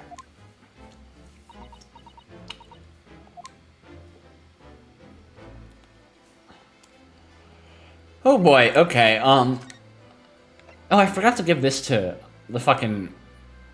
what's his name? I'll do it later. Returning to our homeland. Mrs. Otto, what's all this about? Oh, please don't concern yourself, Mr. Naruhodo. It's only me going back to Japan. Your life here can continue just as it has. That's not what I asked. What happened? Why are you leaving? It's my father. He's fallen ill. Oh, shit. Oh, no! Professor Mikotoba? If I may. Yes, sorry. You must be the defendant. Ryunosuke Naruhodo, I believe. Yes, that's right. My name is Yujin Mikotoba. I'm a professor of forensic medicine at Yuma University. I remember him. We received an international telegram from the Empire of Japan informing us of the news. 10 days ago, Father collapsed with a fever. The cause is apparently unknown. He has COVID. And it seems he grows weaker day by day. I don't believe it. As you are aware, the voyage from here to your country's capital, Tokyo, takes some 50 days. I thought it would be prudent to hasten Miss Susato's departure as much as possible. Yes, absolutely.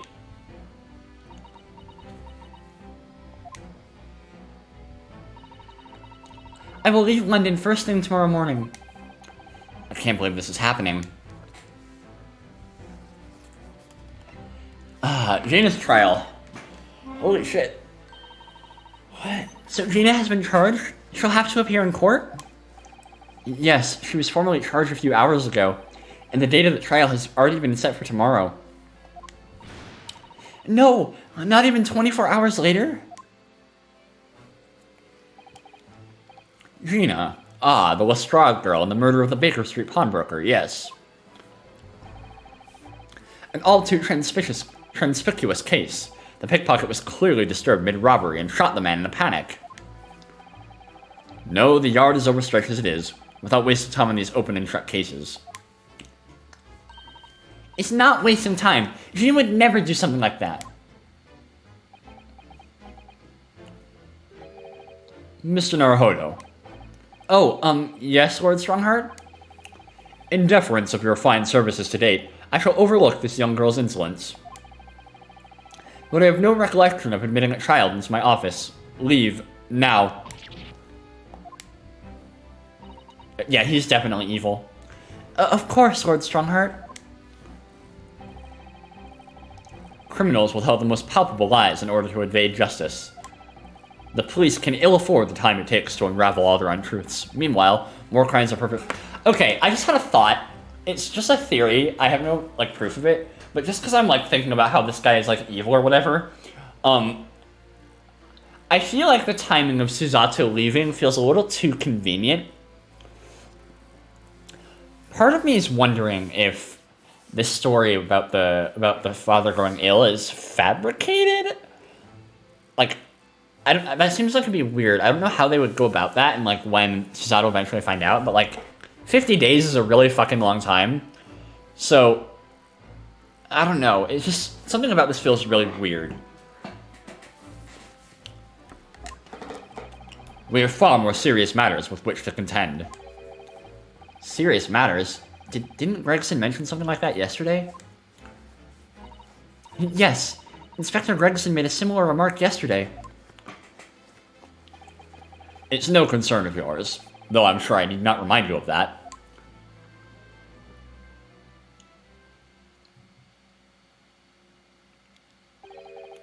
"3 minutes precisely until my next meeting. You must excuse me." There's just one more thing, Lord Strongheart. Which is? It's Miss Lestrade's trial. I wonder if you might permit me to defend her? A timely suggestion. Sorry? The girl currently has no representation. But, that's not fair. Yes, she may be a pickpocket, but she still deserves a fair trial. Do not misunderstand me, young lady. The government provides for those too poor to afford representation with a public defender. The accused need only sign the relevant paperwork, and a defense barrister will be assigned to the case. However, the young girl in question has refused that right. Why would she do that? A question you would do well to direct at Miss Lestrade. You'll find her at the local prison. We've already been there. Yes, thank you. Now then, it's time I was leaving. Good day to you. That was very unhelpful. We literally just asked her that. Oh, what a day. Gina charged with murder. Susato-san about to leave.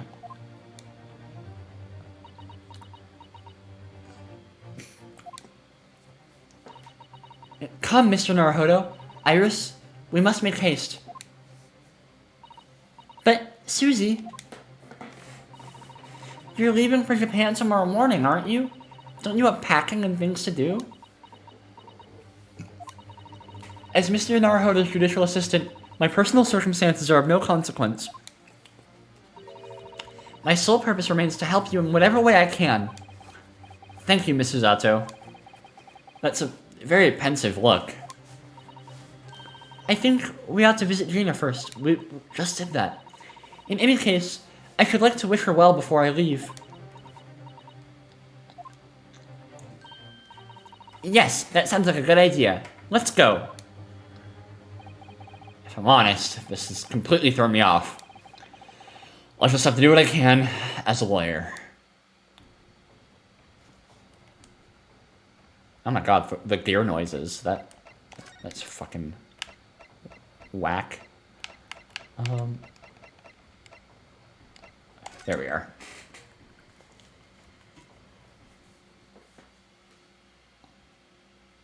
Oh shit. Is she? Oh, she's not gone. Local prison cell 13. Ah! Hello again, Gina. Girl, you know us. What are you not here for now? To have the muzzle of that grenade launcher shoved in our faces yet again, obviously. I think I need to improve the way you load ammunition into that thing, don't I? Look. You can come as many times as you like, but I ain't got nothing more to say to you.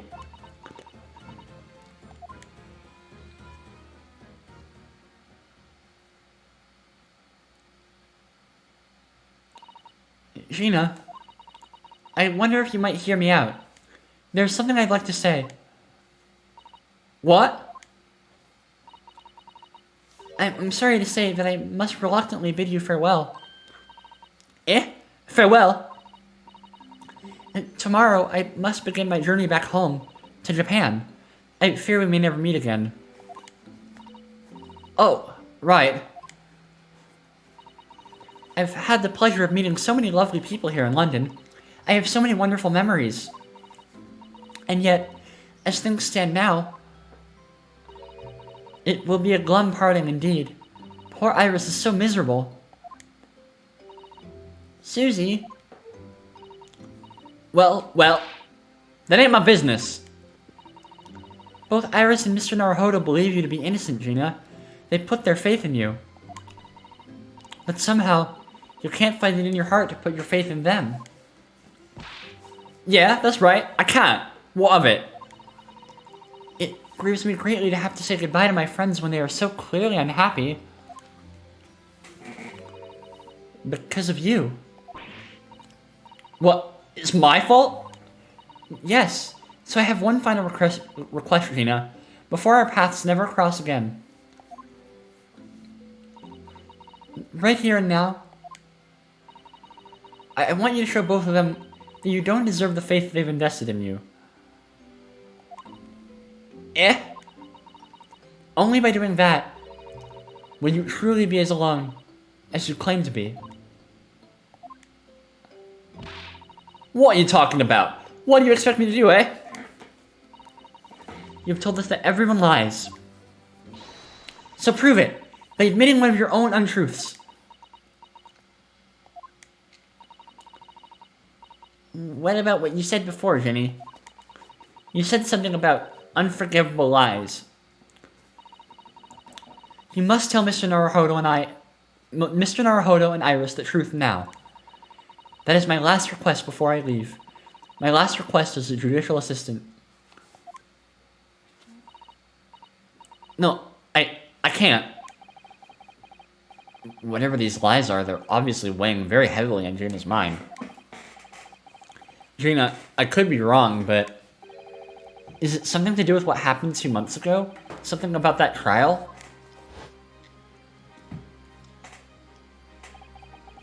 The one in which Magnus McGilded was acquitted? Ah! The case of that mysterious murder that took place inside the omnibus. You were called as a witness by the prosecution. Is that what this is about? Yeah, you're right.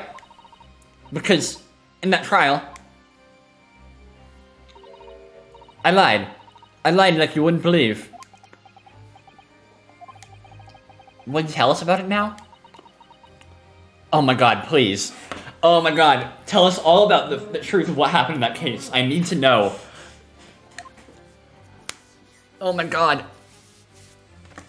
Yes, talk. The trial 2 months ago.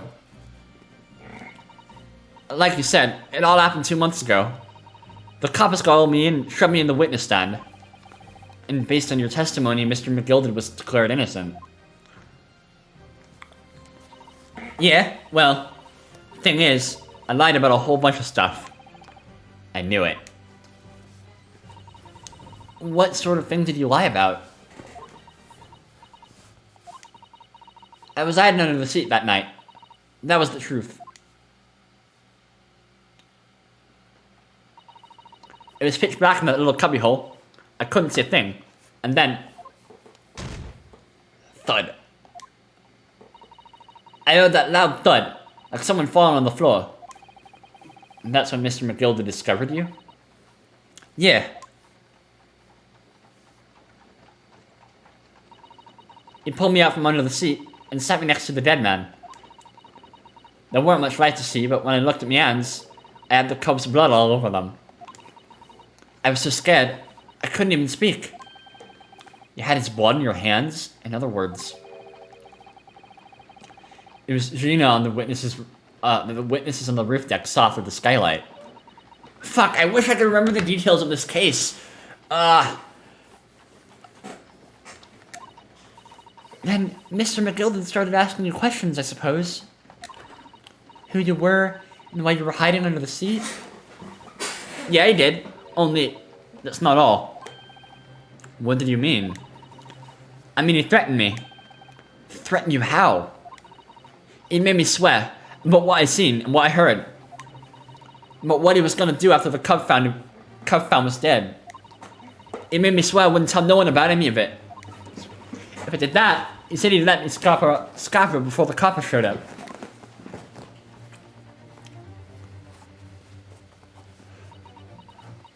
Oh my god. Gina, you must tell me what he swore you to secrecy about. What you saw, what you heard, everything.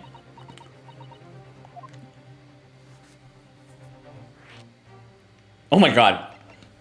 Alright, what did you see? You said McGill made you swear not to tell anybody what you saw. But you were in the pitch black compartment under the seat the whole time, weren't you? Yes, with Mr. McGilden sitting above your head, if I remember correctly. Yeah, that's true, but it's when I heard the thud of the cub hitting the floor. I let out a little scream, see? Couldn't help it. McGilden heard that and dragged me out by my arm. That's when I saw it. It was on the floor next to the old diesel, where it had been stabbed. A disc. Oh my god, a disc! All bright and shiny! Oh no! Oh, that music disc has to be really important. I needed it. What does it play? And how is it relevant? Do you mean... Yeah, that's it. The one that the D took off me at Windibanks. So the music box disc was there, on the floor of the omnibus. Not for long, McGilden spotted it straight away. He picked it up smartish and stuffed it inside his pocket. And stuffed it in his inside pocket. So that disc was in the omnibus 2 months ago at the scene of Mr. Mason's murder. And the bug trotter told me I want to utter a word of it to no one. Oh god, okay, what did you hear? Because it was so dark under that seat in the cab, I was straining my ears the whole time. After a while, I heard the door and footsteps inside the cabin. Presumably that was McGilda getting on board. Nah, not only him. Oh! Because I could definitely make out the footsteps of 2 people. In that case, it would seem likely that it was Mr. McGilden and the victim. Hold on. They must have had a relationship of some kind. What was his motive? Mr. Thrice-fired Mason. In his testimony during the trial, Mr. McGilden claimed he slept through the carriage ride. Slept during the carriage ride.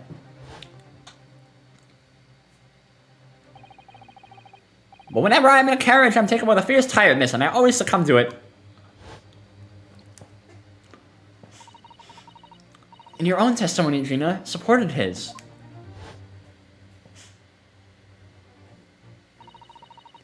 All I could hear was the Irishman snoring.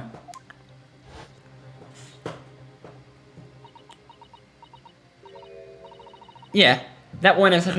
Okay, I'm still not entirely convinced that there's no connection between Gina here and the girl from Case 2. Pavlova, I think was her name. I don't know if they're the same person, but they have to be related or something. They look so similar. Like, maybe that's just like the blonde hair or something.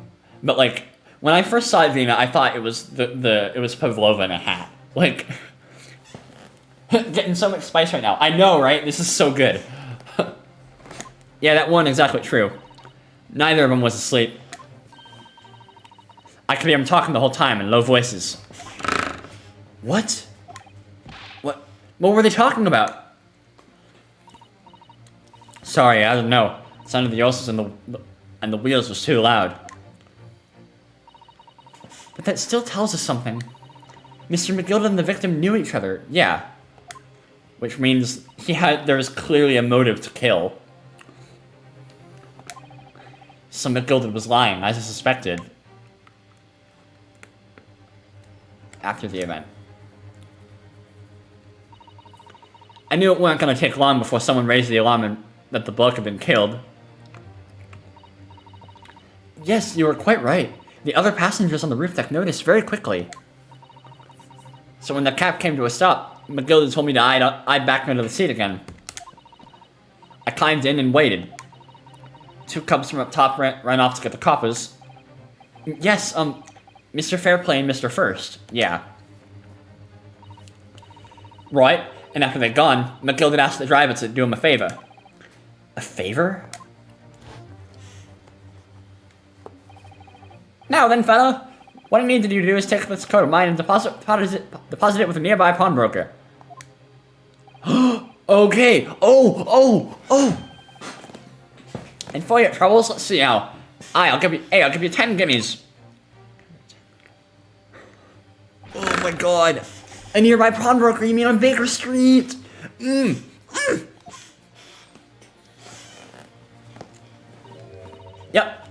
you got it. It was Windibank's.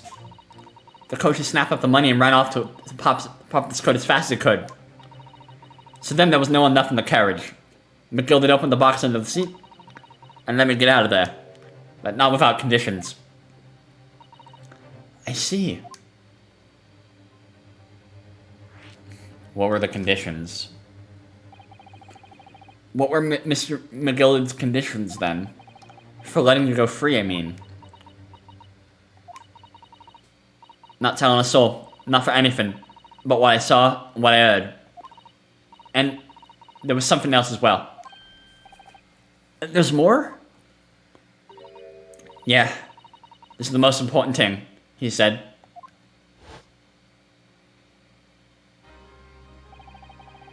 I'm after sending the coachman on a little errand for me, with some small change on his end. Now then, did you hear what I asked of him? Did he see anything at all? At all? You asked him to go pop your weasel, right? Aye. The fiend's taking the overcoat to deposit with a pawnbroker's hereabouts. I want you last to take the redemption ticket for it. Do you understand? What? You want me to have the ticket? That's right, and I'll come fetch it from you later. Sometime within the next 2 months. You're gonna hang onto it until then. Is that clear? And whenever you do, don't lose it. Alright then. So that means that the picture she said was random was definitely not random. That was the fucking ticket. In case it might happen to be delayed at all. You gotta go to the pawn shop, Windibank so it is, and you should extend the loan before the 2 months is up. If you forget, the article will be forfeited, and any old fiend could come along and buy it. But I ain't got that kind of brass. Here's £5. That should be enough. Do we understand each other, lass? Don't try anything funny now. You'll go against me. Yeah, I get it. Good. And one more thing. In a few days from now, you'll be visited by the police, I've no doubt. The coppers? Aye. They'll come asking you to take the stand in court to testify as a witness. So let's just have a wee chat about that, shall we? What it is that you might say, and what it is that you won't. Oh shit! I want to rewatch this whole trial now, just to like see, because we didn't know anything. We were literally just like called upon to do shit. Oh god! After I'd gone over it all, I piked it, got as far away from there as I could. He had the pawnbroker stick it in some bushes near the scene. I went to fetch it the next day once it got dark. So McGill had planned it and coerced Gina into giving the false testimony. 1, 3, and 1, 5 connections are so good. Literally. I bet you're ready to string me up, eh? I lied. In that big old courtroom. I told some corkers.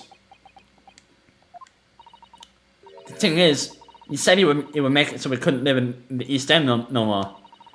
That's what he threatened me with. He was gonna fucking gentrify it. What a wicked man. He knew everything what went back in the black slums. He knew we had no one to look after us. And we was all just looking out for each other, getting by together. So you mean Mr. McGilded would have... In an heartbeat. Could have had a lot of us chased out of there if he wanted to. And then, what could we have gone, eh? Nowhere, that's where. So, I didn't have no choice. Thank you, Gina, for telling us everything. But, I'm for it now, eh? Go on, admit it. You must be livid. Well, you can make amends by doing me a simple favor. A favor? What? Sign the representation papers for tomorrow's trial. Eh? If you don't actually want me to represent you in court, you can rip it up later. But we need that paperwork, or we can't investigate. The police won't let us. Investigate what? The scene of the incident last night. Mr. Sholmes was shot, you see. You what? Harry's having a big operation right now, Ginny. Is it bad? Is it gonna be alright? Sholmes is gonna be alright, right? I don't know what this accent is. That's why I want to investigate. For Mr. Sholmes' sake as much as anything. Right. So what you're saying is, if I send that bit of paper, everyone's happy, is that it? Something like that. Mrs. Otto? Yes, of course. I have the representation papers here.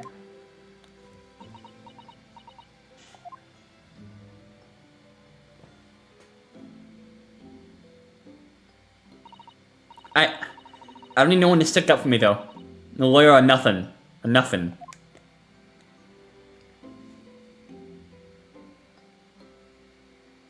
Damn! That was so good! Poor Jenny. She seems so... I feel bad for judging her. She seems so lonely. Gina's representation papers have been entered into the court record. Paperwork signed by Gina has put me in charge of her defense. Showing this to Scotland Yard detectives gains us access to the crime scene. Well, at least this should mean we can investigate the scene at Windibank's now. Yes, and perhaps we can come back to visit Ginny when we're done there.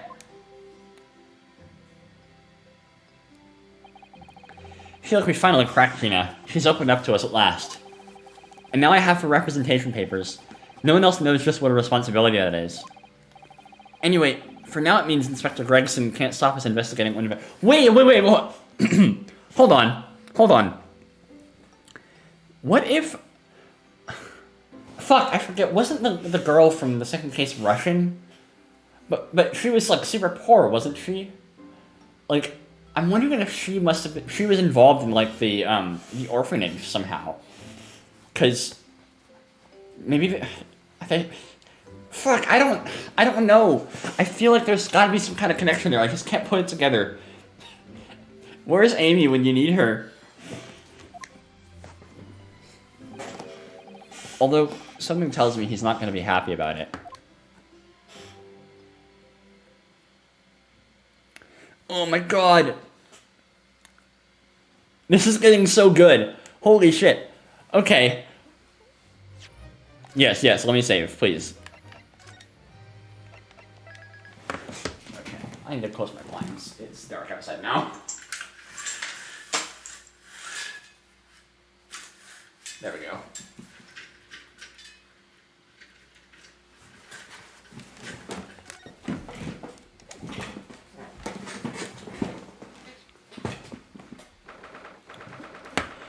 April 16th, 1:26 p.m. Windybank's Pawnbrokery. Here we are again at the scene of the crime. Now to thrust these representation papers in Gregson's face. See what he makes of them. Hello again, Inspector. Do you have a minute, please? What is it now? Should go home and get some rest. Here you are, Gregsy. Here are the representation papers. Your Ladyship! Wow! I don't believe it! I don't believe it. How did you be able to get that stubborn little ragabash to sign them? I salute you. That is good work, that is. I can see you've been very busy here as well. How about some tea? It's a special blend designed to relieve fatigue. I need some tea right now. Holy shit, my voice is fucking dying.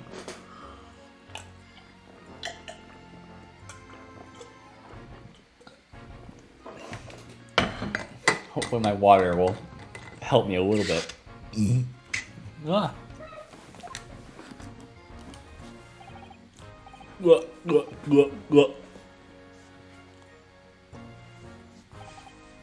Ah, lovely. Lovely. Well, let's see now. Yes, yes. I hardly feel tired at all. I'm fit as a fiddle, your ladyship. Would it be alright if we investigated the scene of the crime then? Do as you please. You know where it happened. Through that door behind the counter. Yes, the storeroom. That's where I discovered Mr. Windybank and Gina.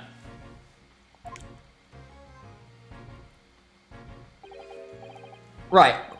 Well, I'll be getting back to business then. Will you be investigating in the storeroom as well, Inspector?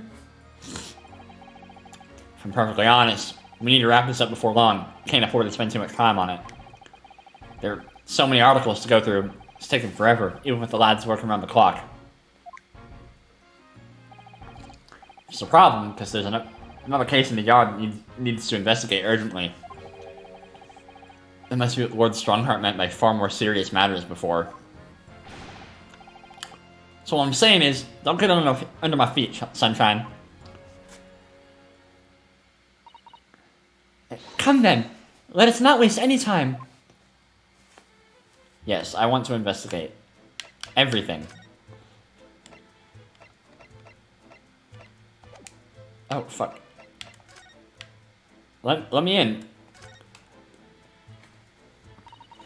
Okay, so the obvious thing that I'm thinking at first is that if we can open the flap inside, then you'll be able to open that and shoot somebody inside without necessarily being in another room, and the room could be locked at the same time. So, I think that easily could happen.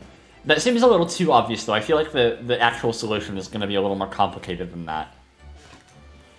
Behind that door is the storeroom, isn't it? That's what Gregsy said.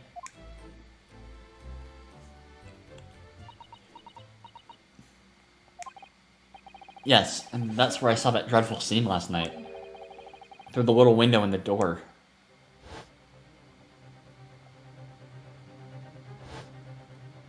Yeah, and the angle even seems right, if that's... Because we saw that right by the door, right?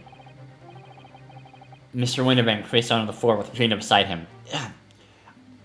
I don't know, that just still seems too easy. This is the last case of this installment. I don't think it would be that simple. The final cases of Ace Attorney games are always fucking insane. As the accused's legal representative, you have the right to examine the scene, Mr. Naruhodo. We must make a thorough investigation. Yes, of course. And we will. Behind that door, that's the real scene of the crime. Don't worry. If there are clues in there, I'll find them. Can we please go inside? Can we go inside? Oh my god. What? Fuck my life. You do not need to play this again. I understand. I clicked the wrong thing. Let me... Can I move there now?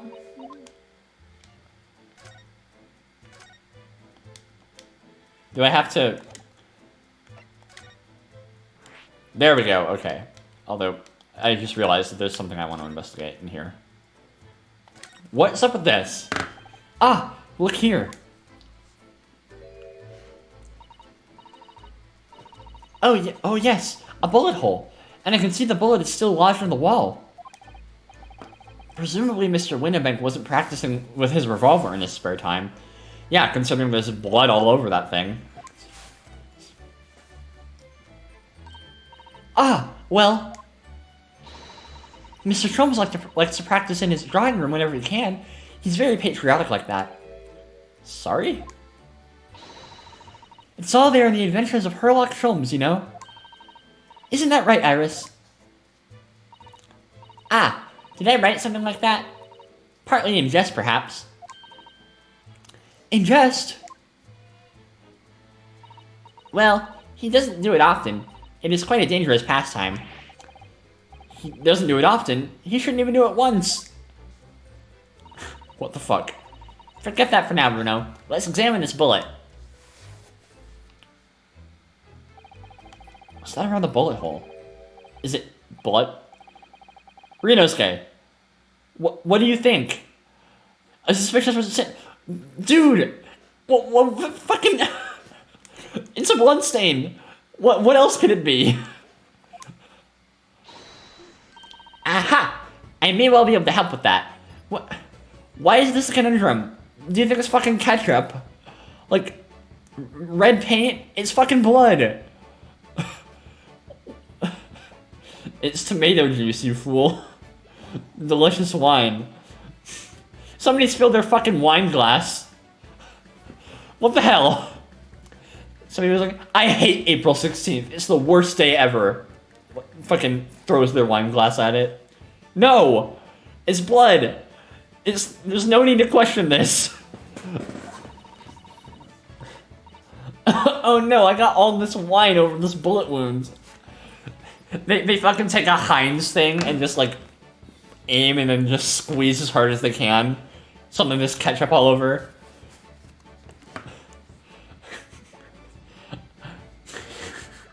Fuck my life. There's nothing like the sight of blood to get the blood pumping, is there, Bruno? Ah, I have a feeling I'm not as bloody-minded as you, Iris. I'm afraid the sight of blood makes my blood run cold. There you have it, you see? When it comes to blood, we're all different types. Yes, what a scientific observation. So you need this. Oh no, what is that scary looking thing? Hurley and I haven't actually come up with a name for it yet. But as soon as you see it in action, you'll understand what it does. Watch.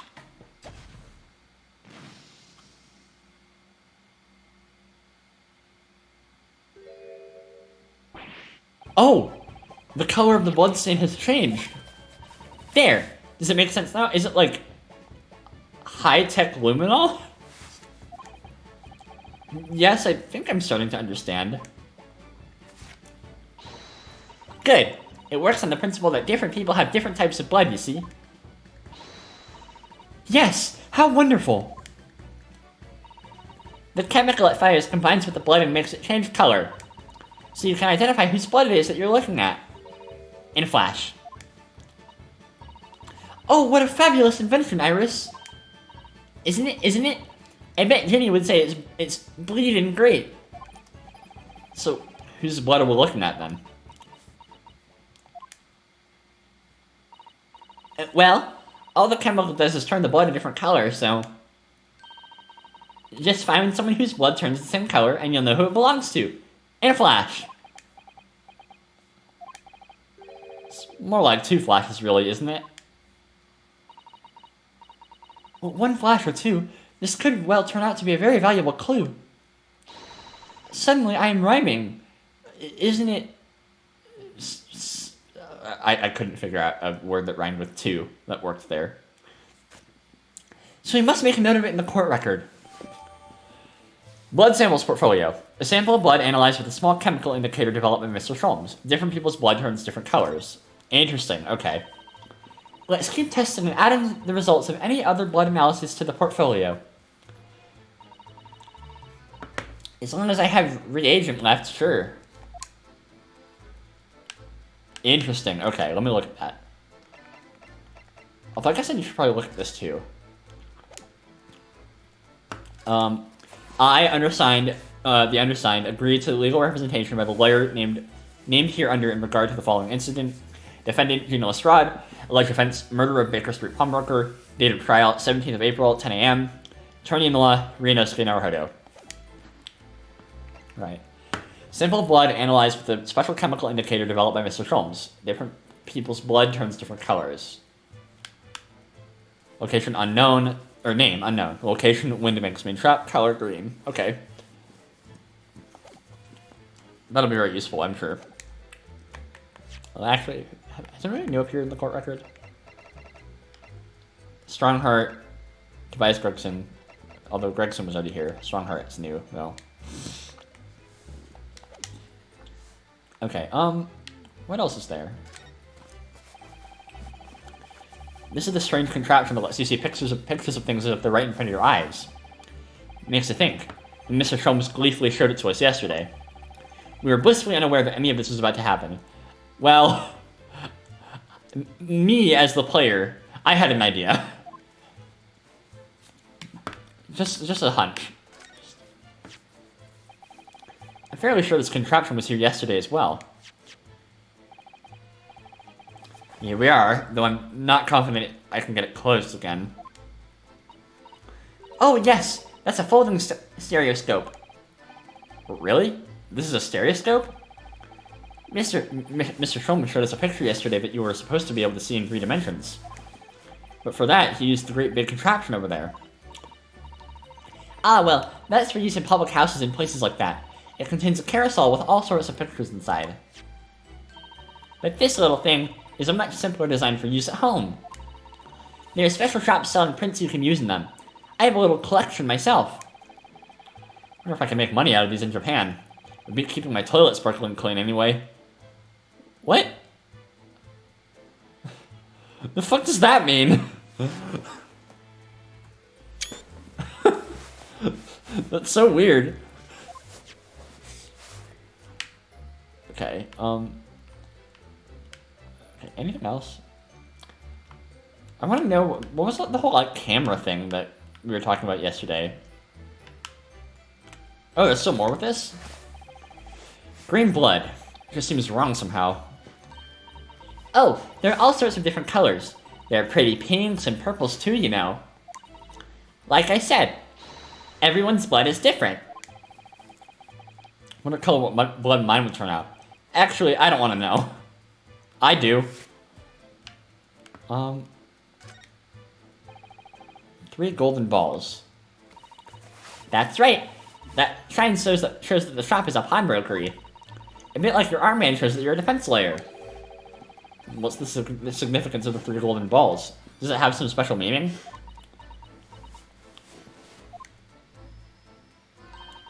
I expect Hurley would like to answer that question when he gets back from the hospital. You mean you don't know? Wonderful. Speaking of which... Oh, never mind.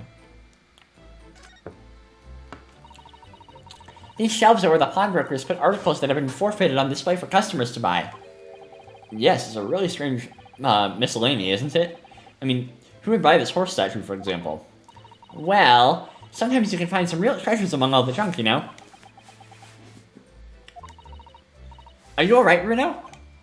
Oh, it's just, well, it's like a collection of useless junk as a whole, but when you pick out individual things, you can't help wishing you owned them. Even that horse statue. That's exactly how the pawnbroker works. They're very clever. Okay. I don't want to talk to these bitches. That's a music box. Do you have them where you come from, Runo? Yes, but I've never seen one as large as this in Japan. Oh, well, this will be a treat. Shall we have a listen? We heard this yesterday. What do you think? Isn't it a pretty sound? It's a beautiful sound, yes, but it's a little hard to enjoy when all the policemen in the room are giving you fierce looks. Never mind that. If any of them say anything, I'll tell Gregsy to have a word. Iris Wilson, Superintendent of Scotland Yard. Iris is literally just Pearl Faye. Again. Alright, the shovel. Oh, never mind. There's the article ledger here in Mr. Windibank's notes and... What's this? Looks as though someone has left a little photographic print behind. Oh, look in the back. There's some writing. Is there? Ooh, show us, Susie. Show us. Iris is Pearl Faye, but useful and with a more interesting character arc. I guess Pearl never really did anything, did she? Huh.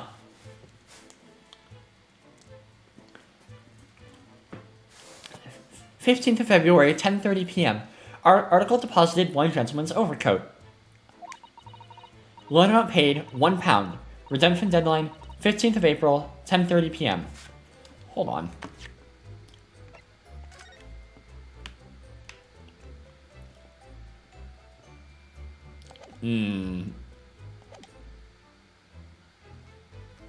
It's the same picture of the cat, though, is the weird thing.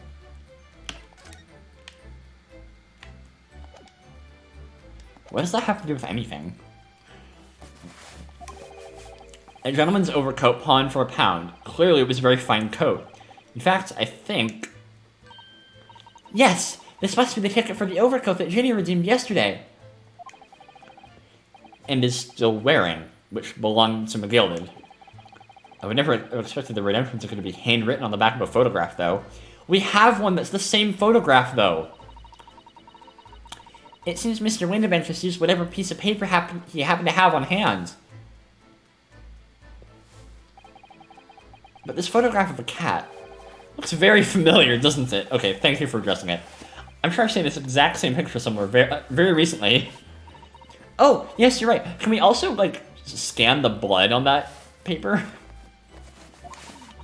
It's the same as the one Ginny gave us earlier. Of course. I was forgetting that she gave us that print. Well, what are you waiting for then, Mr. Naruhodo? Get it out! Alright. Let the cogs turn. Yeah, they're the same. Are they the same? They look the same. Yeah, they're the exact same.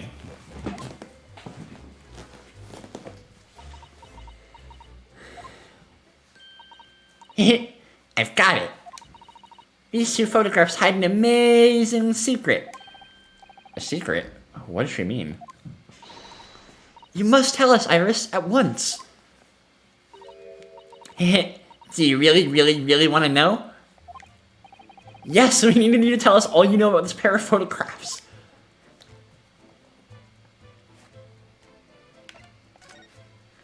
Pair of photographs. She's gonna. What if she tells us something that's just like completely like? Both of these people that took the photographs were big fans of cats. So Iris, about these two photographic prints. The one we found here on Mr. Windibank's counter, and the one Gina gave us before. It means they're obviously connected. What is this amazing secret you mentioned that's hidden between these two identical prints? Actually, that's not quite right. Sorry? If you look carefully, the two prints aren't the same. Not exactly. Okay. I want to see them again. They're not? Have another look at them now.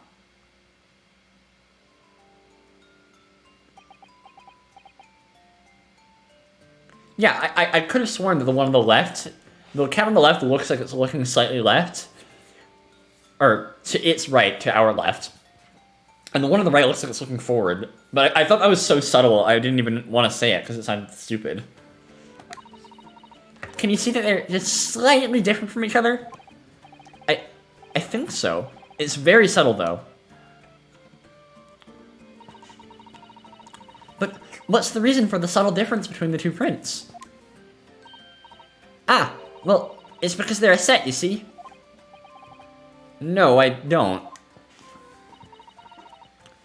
This pair of photographs is meant to be used in a stereoscope. Oh my god, that makes so much sense. And that, oh, that's why it's so sad. Oh, big brain, obviously. Okay, I knew that. Everyone in London is raving about them at the moment.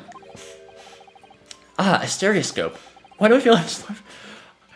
Ryu, use your brain. Rub those two brain cells in there together. And please create a smart thought. I beg you. Oh, yes! That's what Mr. Trom showed us yesterday. We literally just looked at this 2 seconds ago. You see? There it is, just over there. Ah, yes, of course. That magical machine that makes pictures look almost real enough to touch. Well, actually, it's quite possible to see the same depth in pictures, even without one of those contraptions. What? Really? Well, yeah. It's probably because the only thing that the stereoscope really does is just make it so it's an easier, like, method of doing it. But you literally can look at the pictures together, and if you just go cross-eyed, you can make them like combine. It hurts your eyes, but it is possible. Do you know how a pair of flat photographic prints can appear to have any depth in the first place? No, I have no idea. Oh, wonderful! Then I'll be able to tell you. She's over the moon, bless her. Should we let her explain though? We really need to carry on investigating the scene. Yes, we will let her explain. This is a zero escape moment. We have to do it. I, for one, simply have to know. Tell us. Have you ever considered, Runo, how our eyes see depth in the world around us? Well, I just opened them and it works. Ryu, please. But the reason it works is because we have two eyes. Two eyes. Shocking. If you try closing just one eye at a time, I think you'll see straight away. What you see with your left eye and what you see with your right eye are ever so slightly different. You'll get a different view with each eye. Yeah, I noticed this moment sponsored by Uchikoshi, literally. I noticed this a lot as a child, when I would look at things, and, it was like, I'm sure most people probably notice this, how sometimes when you look at something, and, if you aren't very focused, it looks like it's kind of like a holographic image of part of the object, like, in view. Like, I'm looking at my microphone right now, and I'm not focusing on it, so, like, it looks like I'm looking at two different microphones, even though there's only one there. But if I focus on it, then suddenly it has depth and whatever.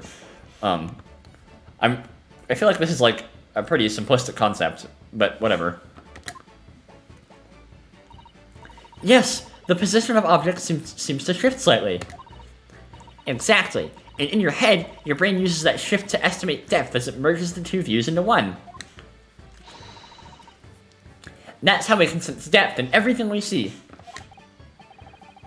Huh. My brain really is amazing, isn't it? It does so much without telling me. Ah, I think I see. So the pair of photographs consists of a left eye view and a right eye view. Yeah, okay. I wish I said what I was thinking initially, because I was totally thinking that, but I didn't want to say it because I was like, it seems almost too subtle. I did not connect it to the stereoscope, though. Oh, well done, Susie. You're so quick. So, if you can persuade your brain to merge the two pictures together in your head, you'd be able to see depth in these prints. Yes, Runo, you're beginning to understand. And the stereoscope's function is to act as your brain and allows you to do just that.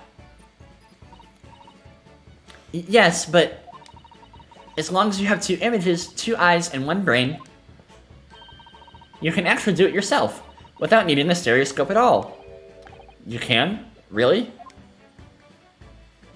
This is really like, this is a hardcore Zero Escape moment. Like, this is like, this, I'm sure this is all going to be relevant, but it feels like such a tangent. How do you do stereoscopic prints? Let's try it. Let's see if you can view this pair of prints without the help of a stereoscope. Oh yes, I'm dying to have a go. Susanoo-san really loves this kind of thing. I feel like all of her dialogue is literally just variations of this. Oh yes! Oh, wonderful! Really? Like, it's really funny. You need to be able to cross your eyes. That's the main thing. Can you both do that? Wrong voice. I feel like this sort of moment is much more tolerable after playing Zero Escape, lol. Yeah, it is funny though, because in 999, like, they kept having those moments when we played it for the first time. It was like, why are they just going off on these random tangents about something seemingly irrelevant? But then it all came back around and it was like, okay. So now I'm like, yeah, fine, whatever. Cross my eyes? I think I can. Watch me and see if you can copy. Make your eyes do this. Alright, let me try. Are you ready, Mr. Naruhodo? This is so cursed! No! There, how's that? Wonderful. Now it's your turn, Runo. This gag, oh my god. The trick is to concentrate on looking at the bridge of your nose with both eyes at the same time. Not exactly an easy task when 2 people are staring at you cross-eyed. Alright, that's enough practice. Now let's try looking at the prints. Taking advantage of these lovely 3D models for the most cursed of images. Start by staring at one print and slowly crossing your eyes.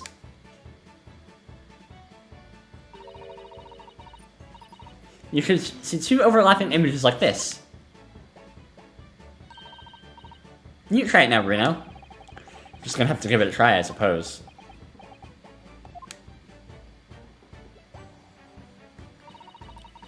Did the print split into 2 images for you? Now the next step is to put the pair of prints side by side like this and try crossing your eyes again.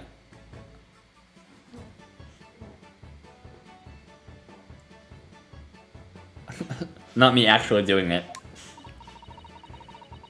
The prints should slowly merge together until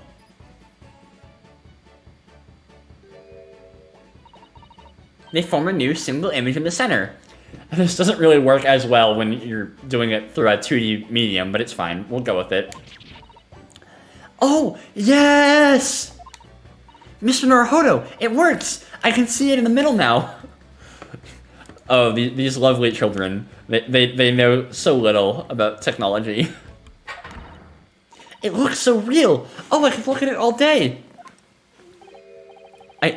I wouldn't advise that. Your eyes might start to hurt. Your turn, Runo. Pretend you're looking through the 2 pictures and slowly cross your eyes. Keep adjusting the position of your eyes until the 2 images overlap exactly in the middle. Like this, is it?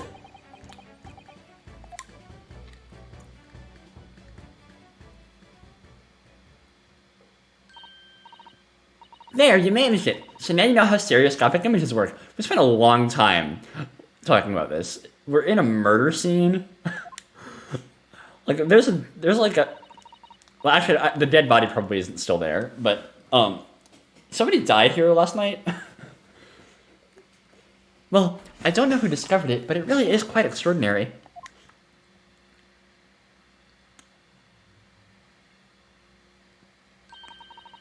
So what do you think of these stereoscopic prints then, Runo? They're certainly amazing, but it isn't easy to get the knack of viewing them properly.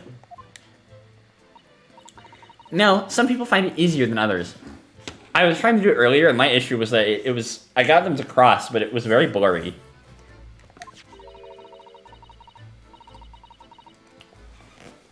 But that's why contraptions like this exist, for people who find it tricky. Oh, I recognize that. We saw one over there yesterday, didn't we? Oh my god. These characters have no short-term memory.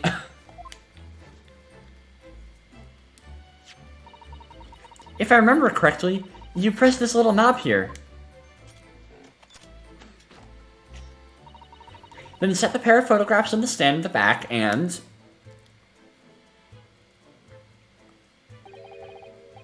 It's still amazing, even though I roughly know how it works now. Well, London seems to agree with you. Stereoscopes are very popular at the moment. You can find one of the... Okay, can we, like, move on now? I'm kind of tired of this conversation. You can find one of these floating contraptions in lots of households in the capital currently. But these little machines are so affordable.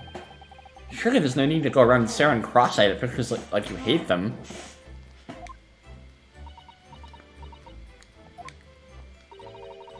But it's much more satisfying to be able to see the effect with your own eyes. Well, I think so in any case.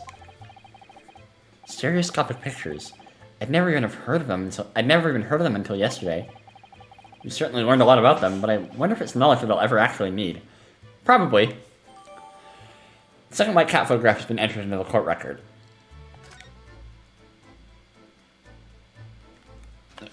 Okay, well, let's take a look at that. I feel like the cat photograph is still not necessarily the most important part. The second of the two photographic prints of the cat looks like Waka High. My voice is starting to hurt. Same as first photograph at first glance. Why it's so compelling. Now we have both pictures.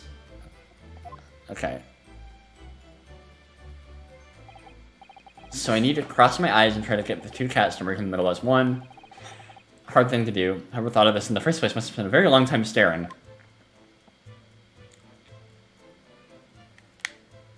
Okay. But this as well. I feel like this is the more important part. The ticket that Gina brought in here yesterday. Haven't been trusted by Mr. McGill 2 months earlier. Yeah. One gentleman's overcoat. Other one was in the pocket of the coat. Yes. For a small box deposited 2 days before the omnibus incident. Could I have anything to do with all this? Yeah, absolutely. The blood. Mr. Naruhodo. I don't know if you've noticed, but there's something rather troubling here. I have noticed. The red smear, you mean? Yes, it looks like blood, doesn't it? I wonder if Suzato-san had picked up on that. Well, in that case... Yes, we need Iris! We should show this to her before we forget. Yeah. Which is what I've been wanting to do this whole fucking time.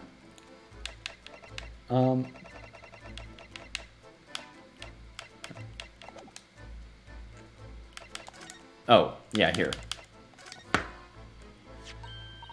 Oh, that looks like blood! I would say it's from a gloved finger. Almost certainly a glove made of leather. What I found interesting about it was, hold on. If you look at it, there's no blood on the opposite end. Which, if it's a bloody hand, you would assume that the handprint would, like, wrap around, right? So this is making me think that this was placed on something, and then the hand was placed onto it, and it was not being held, necessarily. Which I don't know how that's relevant, but that's what I'm, like, assuming. But don't worry, Bruno, you can leave the rest to me.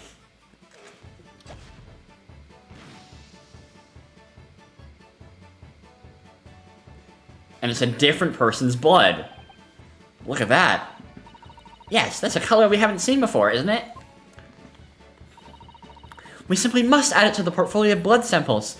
It could be an important clue.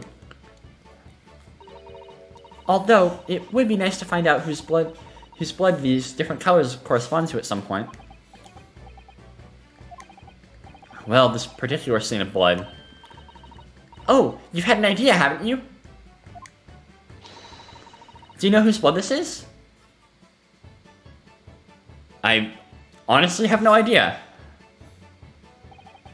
How could I? We don't have a known sample of the same color. But that... Actually, hold on.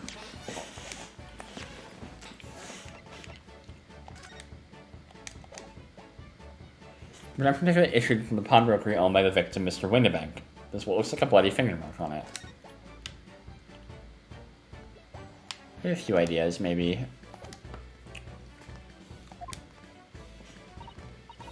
Oh, how very vexing.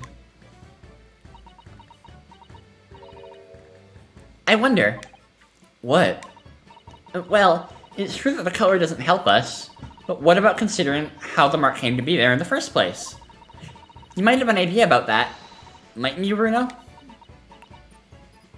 I'm not gonna keep staring at me like that, no. Let's try that again, shall we? Well, this particular stain of blood. Oh, you've had an idea, haven't you?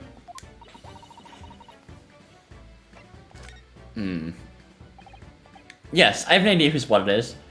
Let's just, not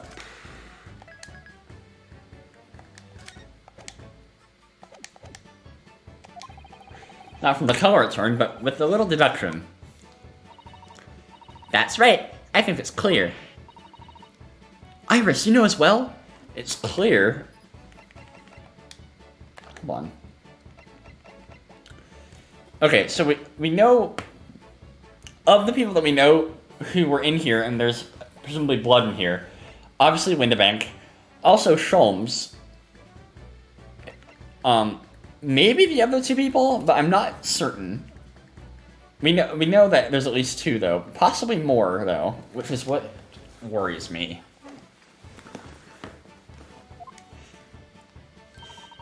You first, Reno. Who do you think it belongs to? Alright, I believe that this is the blood of...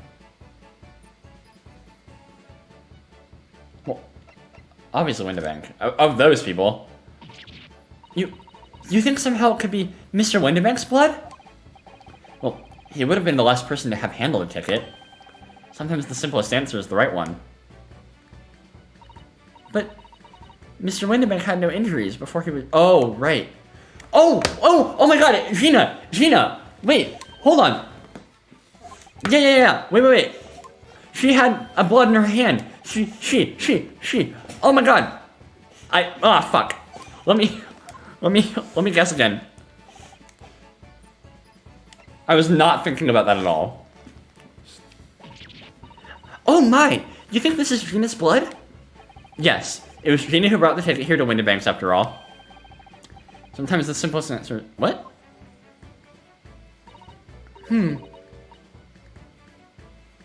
Oh, fuck. This is one of those moments. Fuck me.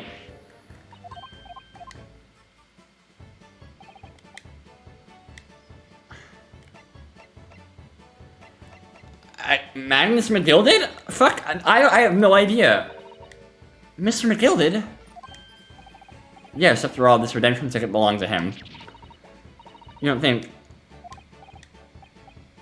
Very clear print and no small amount of blood. Must have resulted from a fairly serious accident. Such as he might have sustained in the omnibus. Wait, but if I remember rightly, no sign of injury was found on Mr. McGilded at all. Oh. What?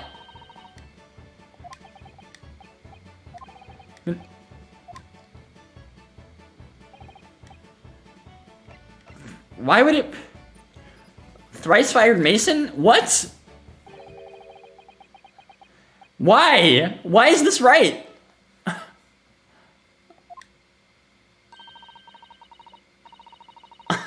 I'm not sure of myself. Am I forgetting a stupid detail from the last case? Or what? Because I genuinely have no idea why it would possibly be Thrice fired Mason. Well, it was 2 months ago now, that case. I literally ruled him out immediately. And of course I'd never met the victim, so I'm struggling to remember his name. He was definitely thrice fired, though. The victim of the omnibus case? Yes, his name was indeed Mr. Thrice-Fired Mason.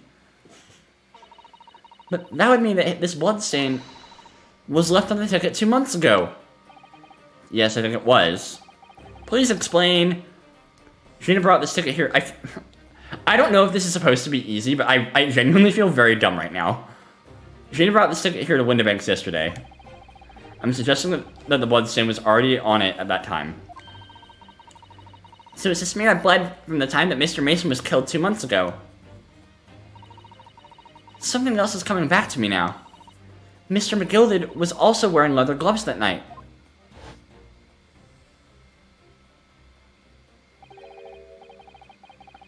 Now I ask yous, what good-hearted soul wouldn't rush out a fellow bleeding from his stomach? I wasn't about to start worrying about my gloves now, was I? I reached out to give the man a hand.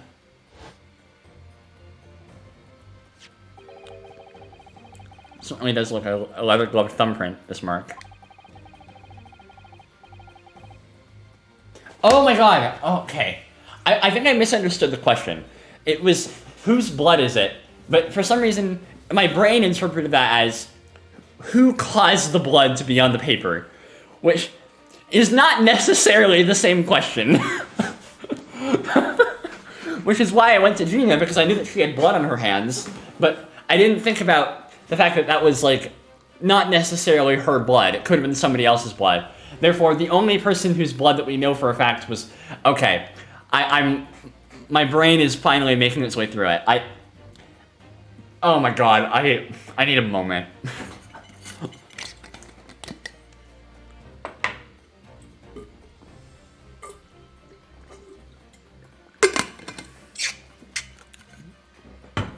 I'm very slow. I hate this.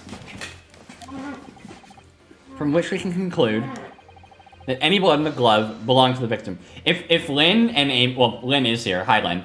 If Amy was here as well, though, if y'all were in voice call with me, I definitely, you guys would be giving me, like, really, like, funny looks. Be like, why would you ever think that? You idiot. You fool. I just know. Hi. Mr. Naruhodo, you sound just like Mr. Sholmes. Minus the quirky slip-ups, I hope. Quirky slip-ups, orange text. Yes, I think you're right, Runo. Very well, let's make a note of this. Details of the prom broker's ticket for the coat have been updated in the court record. But Samuel's portfolio has been updated. Wonderful, okay.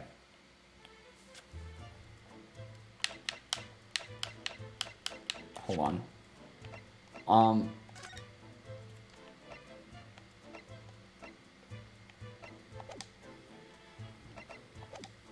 wait, hold on. Is Thrice-Fired Mason in here now? Weird. Okay. Is there anything else to say? No, we already spoke. That was a long tangent. What else? Fucking, what else is there?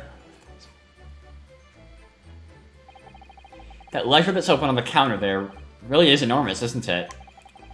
Must be an awful lot of work to keep track of all these hundreds of items in pawn. It's too much to think about. Better to sell it all and have a clear head if you ask me. Clearly, Mr. Windibanks was very careful when it came to the articles in his care.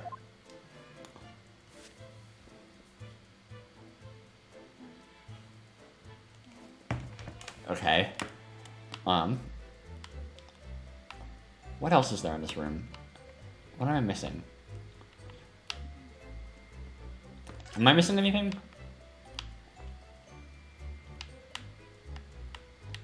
Okay, I think that was everything. Also, what do you think of my armband? Do you mind if I shred this Iris? She doesn't give a shit. Doesn't like boring things.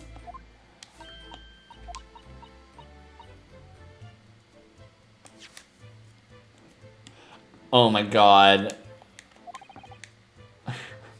I'll be sure to let the entire population of the Empire of Japan know on my return.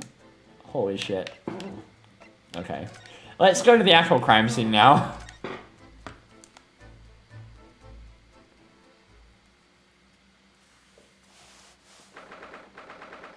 it's larger in here than I thought.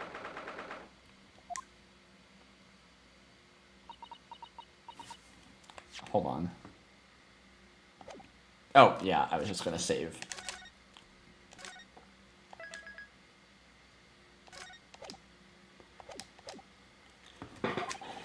Poor Iris. She's clammed up completely.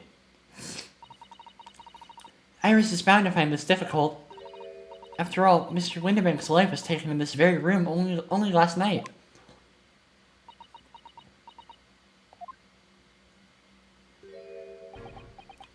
Hello, Gregson. Ah! Wait, Inspector! What is it now, Sunshine? You took one look at me and tried to run away. Think a Scotland Yard inspector would run away from some jumped-up little defense lawyer, do you?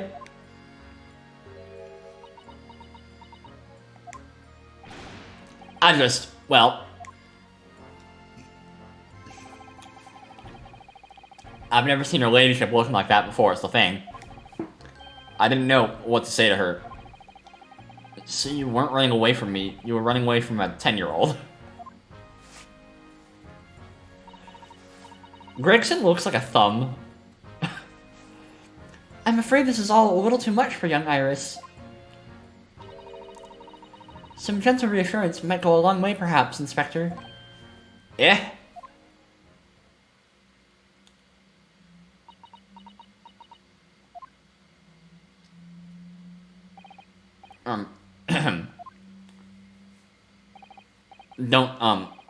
Don't trouble yourself unduly, your ladyship. I mean, at least you're not dead, are you? That seems a little insensitive, I think.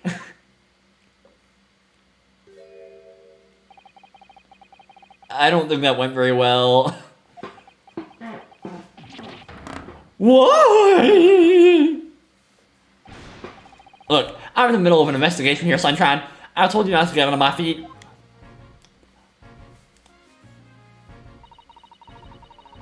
And we have an investigating to do ourselves. Yes. I'd like to hear more of what the socially inept inspector has to say. Oh, Hurley. And inquire into how Mr. Sholmes' operation is going. Yeah, but with that, after we examine the area.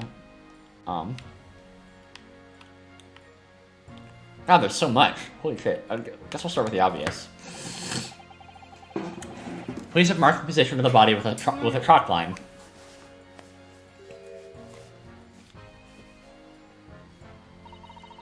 Poor Mr. Windibank. He was a nice old man. He was a little troubled, but he was nice. Well, he was shot just once, through the heart. Most likely, the fella died instantly. Wouldn't have felt a thing. Well, that's reassuring, I guess. This must be his blood, then. Ah! I don't like to ask at such a wretched time, Iris, but I wonder if perhaps... Don't worry, Susie. I'm ready for action. Cool. Hell yeah.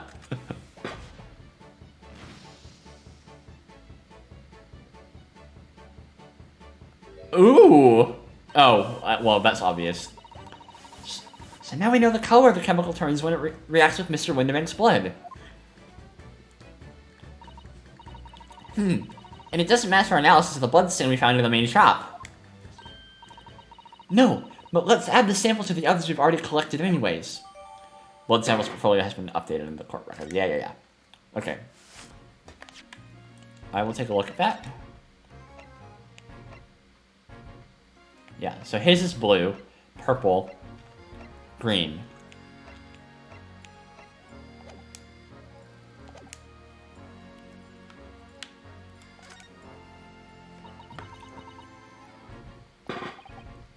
Iris?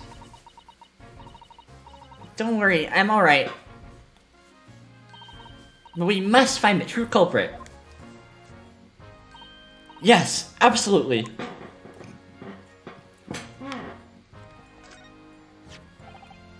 This is a revolver, a real one. Ryu, you saw one literally last night, yesterday. And quite possibly the murder weapon used to take Mr. Winterbank's life. Was it his revolver? What's the matter, Susie? You and Rena look like you're about to faint. Well, it's just that I've rarely seen a gun in the flesh. And I've had issues with guns in the past. But anyway, we saw Mr. Winterbank with this yesterday, didn't we? Yeah, I shall have to take my own life. It must be the same gun. Last night, when I looked through the spy hole in the door of the storeroom here, that was the same gun I saw in Gina's hand.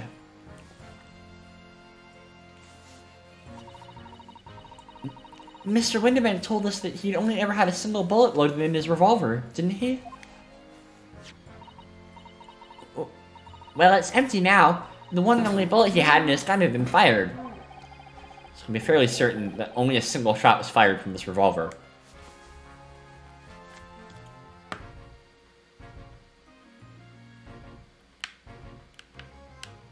Okay. God, what do I even look at next? Go with this chest. All the articles in the storeroom. This is the only thing that shows any sign of being ransacked. Ah! Is this the box? What is it, Iris? That's the box file that my manuscript was being kept in. Oh! Not the Sholmes theme. Iris's unpublished story, The Hound of the Baskervilles. Surely that's not what all this...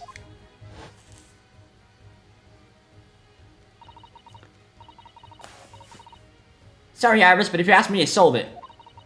Without telling you. We must check inside the box at once. The story's not going to be in there. Yes. It was probably stolen. Ah! It was there! Iris' story was there! Oh my god. That's surprising. Really? It was? Well, that's good news, isn't it, Iris? Yes. I mean, of course I believed Hurley when he said he deposited it here, but still. It's a relief to actually see it. Really? Well, a very well-hidden frown. Iris's manuscript has been entered into the court record. A long unpublished story that Mr. Sholmes deposited at the pawnbrokery of the victim, Mr. Winterbank, entitled The Hound of the Baskervilles.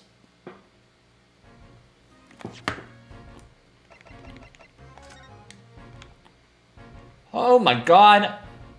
Holy shit! You wrote all this, Iris? That's insane! Hound of the Baskervilles. How did Suzaku-san know the exact title of this unpublished story? That's another question.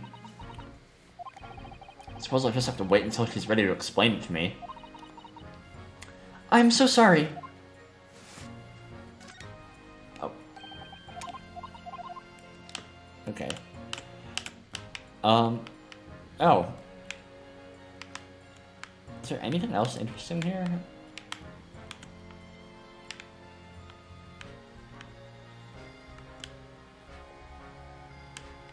Guess not. Hold on. I want to know one small box. I want to find this and see it because I feel like it's going to be very important. Is that what this is on the left here? All these articles that have been deposited. The room is stuffed full of them. I can't believe how many there are. A bicycle, a gramophone, musical instruments, even some enormous paintings. Look! You see different people's lives, quite quietly gathering dust in here together. There's something very peaceful about the atmosphere in here. Or at least there would be, if not for the chalk outline on the floor, and the policeman shuffling around. Not much I can do about that, Sunshine.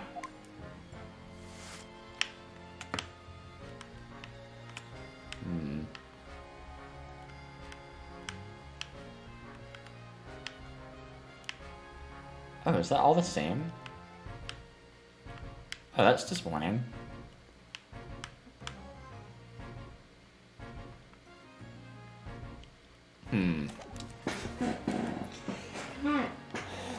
Do I have anything to say to you? Yeah, okay.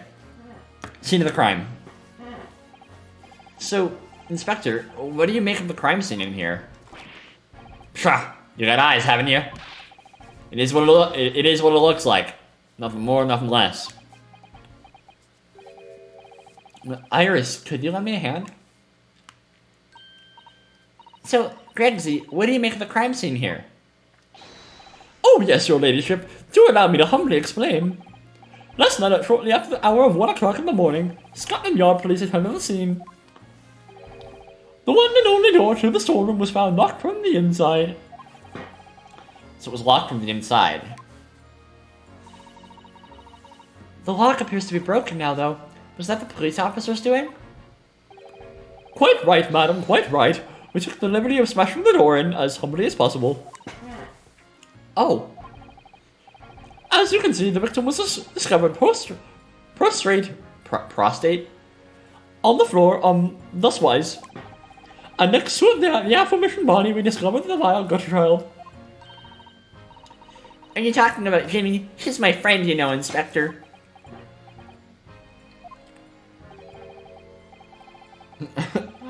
Prostate. Miss Lestrade, the hapless girl, was curled up on the floor, dead to the world. She's still alive, you know. Yes, when I saw her, she appeared to be unconscious. I'm afraid to say she had the gun that was used in her hand. No! Presumably it's the gun that was still down there on the floor now. In her pocket, we found the key to the door as well. What? The key to the storeroom? And you say the storeroom had been locked from the inside, Inspector? Correct. All this which leaves her ladyship's friend in some kind of a sticky situation, I'm afraid.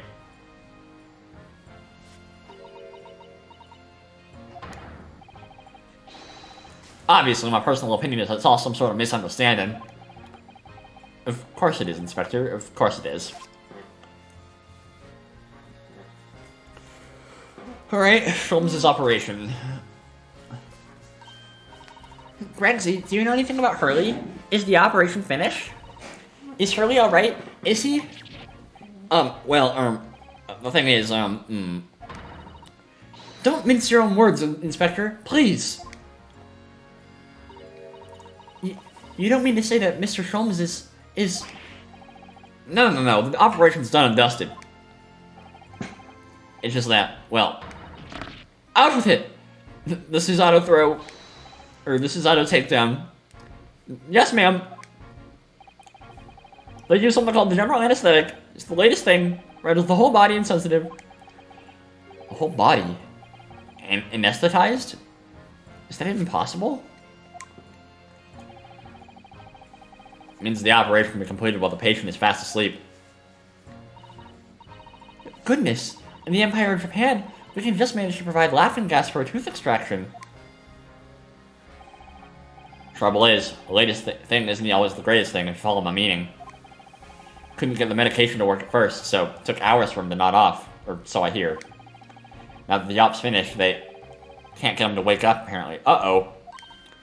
He's in a coma. Oh my! No one knows if it's the anesthetic still in the system, or if the bloke's just plain exhausted. But anyway, all they can do is stand back and watch until he comes around again. Hurley. The moment he opens his eyes, your ladyship, I swear I shall get word to you. What a surprise. Even in matters of life and death, Mr. Sholmes still has to do things his way. Okay. Do I have anything else I want to show to you? Do you have anything to say about this? Is that what I think it is? Yeah, your ladyship's latest. Yes, my latest story. It's called The Hound of the Baskervilles. A most fascinating title, your ladyship. Fascinating! And, I don't suppose... Would there be any mention of my humble self in the tale this time? Good question. I can't really remember. I see. Well, why would you, your ladyship? I'll just await its publication with eager anticipation. You needn't worry, Inspector. I'm sure if you do appear, you won't be doing anything particularly remarkable. You're looking to be arrested, Sunshine? I didn't mean it like that. Even if I did, you wouldn't have bitten her ladyship's head off, would you? Okay, what do you have to say about this? Do you... Okay, whatever.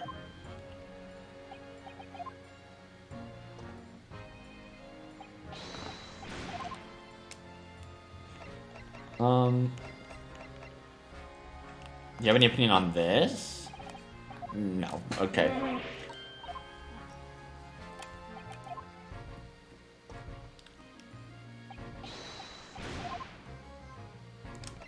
Okay. How about this?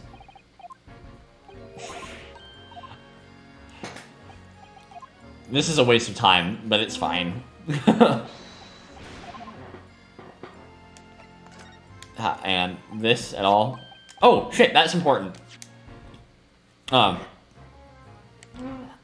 Inspector, what do you make of this? What do we have here then? A redemption ticket for an article deposited here, is it? Looks like someone ran out of office stationery and wrote the ticket on whatever paper was to hand. Yes, this is the ticket from Mr. McGilden's overcoat. The one that a little diaper turned up with yesterday. Oh, actually, no, it's not. Really? Think you know better than me, do you? No, I didn't mean to, Runa's right, Gregsy. It isn't the same ticket. Of course it isn't! Of course it isn't! I never doubted your ladyship. So, what's all this about then? If I may be so bold to ask. This is a second ticket. The second one? Seems that Mr. McGilden, in fact, had another article in storage here at Windibanks. Is that right? I think we need to discuss this further with the inspector, Mr. Naruhodo. Oh, good, because he's ever so easy to talk to. The second redemption ticket. The ticket was in one of the pockets of Mr. McGilden's overcoat. Yeah? You mean to tell me? Yes, there was more than just the music box disc, it seems. I should have insisted on the lads taking it back to the yard and examining it properly. Well, according to the details on this ticket, Mr. McGilden deposited another article here with Mr. Windibank. Yes, I can see it written here. A small box, was it? Do you have any idea where it is, Gregsy? Any idea at all? It's another article belonging to Mr. McGilden. It could be an important clue. Well, yes, I suppose it could be. Please stop looking at me with those big turquoise eyes, all full of hope and expectation. Too much pressure. I'll lose me marbles, I will. I'll go barking. This is no time for dog impressions, Inspector. That's enough sauce from you, Sunshine. There is one thing that springs to mind. According to this ticket, the redemption deadline's already passed, hasn't it? Oh yes, of course. Articles are only held for 2 months. So the small box will no longer be in here then? That's right. It's been forfeited. Which means it could be on the shelves in the front of the shop, where the forfeited items are offered for sale. Yes, the shelves in the front.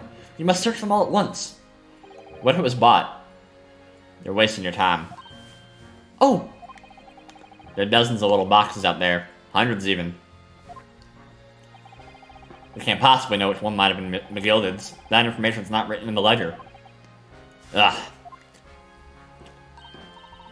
Well, I think we should at least have a look, just in case. Of course, your ladyship, of course! Very sensible of you, I'm sure. This is getting old. I agree, Ryunosuke.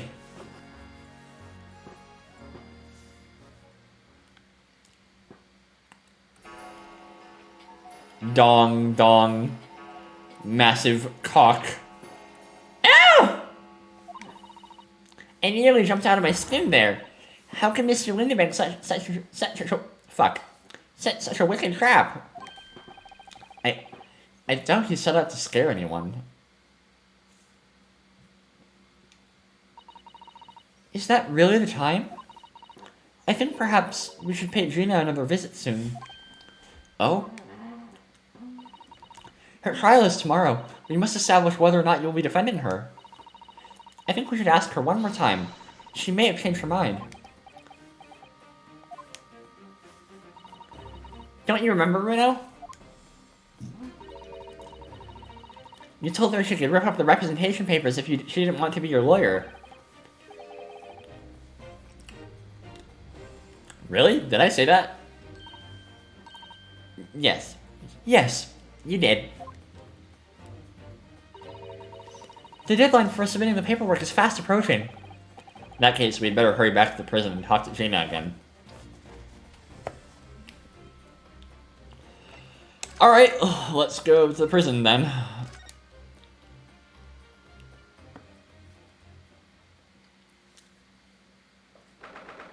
I have no idea what happened. I feel like there's just not enough information. I feel like everything's gonna get revealed in the trial, like it always does.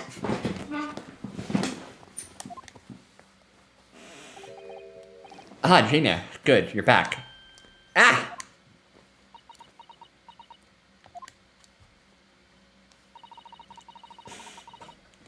The police must have finished questioning her then. Oh, how was it, Jimmy? Was it awful?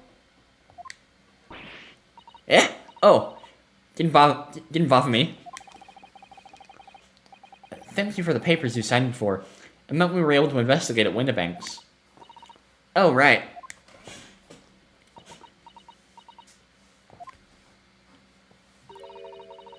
Don't you want to know how we got on? We've been ever so busy. What's the point in asking? Well, here's what everyone's saying. That I did it. That's not... Gina, we came to ask for your final decision. Eh? What decision? About tomorrow's trial. Will you let me defend you or not? I must submit the paperwork now if you'd like Mr. Naruhodo to represent you. Right, I see. She's really lost her fight all of a sudden. But I know what that feels like. The worry is just so hard to bear. Okay. Here's what we uncovered.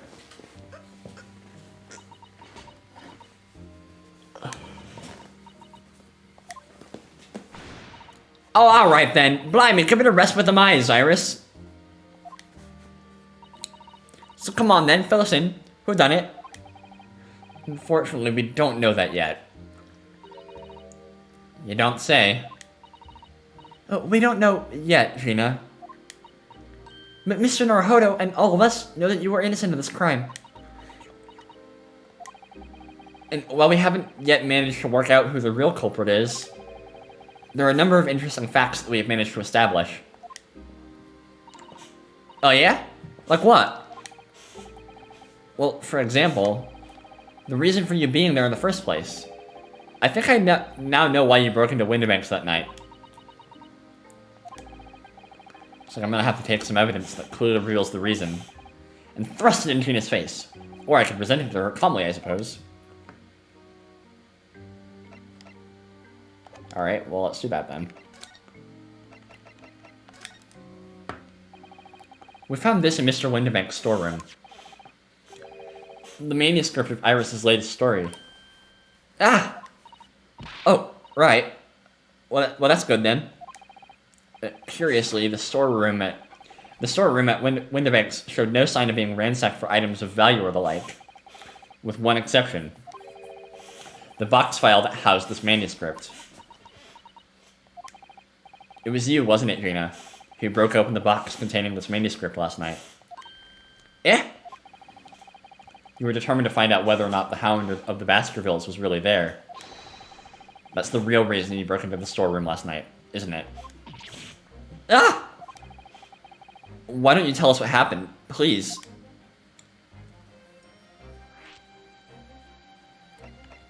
Iris's manuscript. Alright, yeah. This is Baskerville's story. It's the latest Sherlock's adventure, right? But it ain't been printed yet. So I figured it's gotta be worth a fair few pieces of silver, right? Oh, yes, at least 5,000 pounds. What? So, you intended to sell Iris's manuscript, did you? No, Jenny, how could you? What? Wait, no, hang on. Of course I weren't gonna sell it. All I wanted to do was find out if the mental script, or whatever you call it, real was there or not. It's the only reason I was in the first place, or in the place. For Iris's sake, isn't that right? Ah!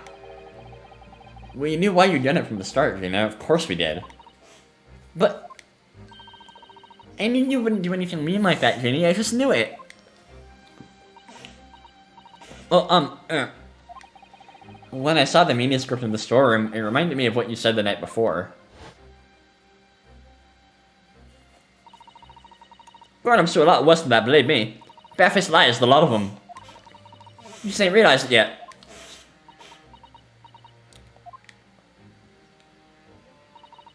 I'm telling you, that mantle script ain't at Windibanks.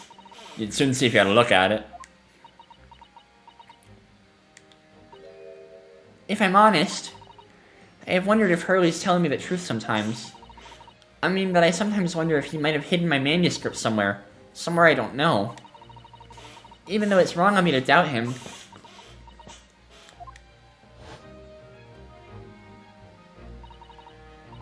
Oh, Jenny, that was so sweet of you. Alright. I'll tell you why I did it. Just stop looking at me like that, Iris.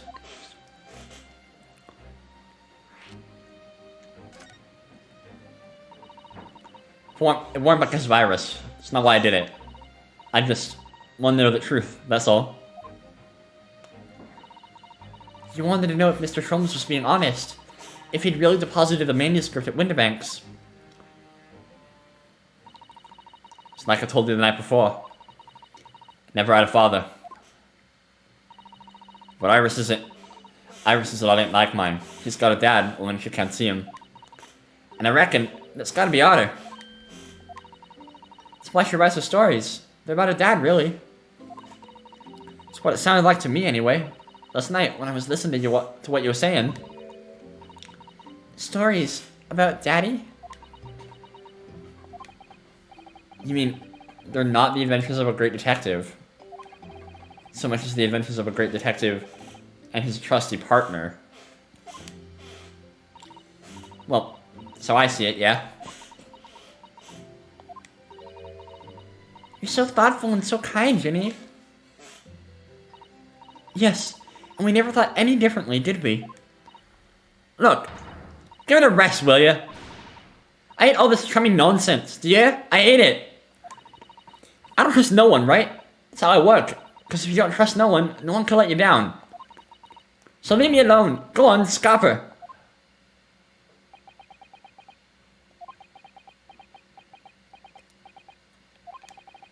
Hadn't noticed until now, but it's unmistakable.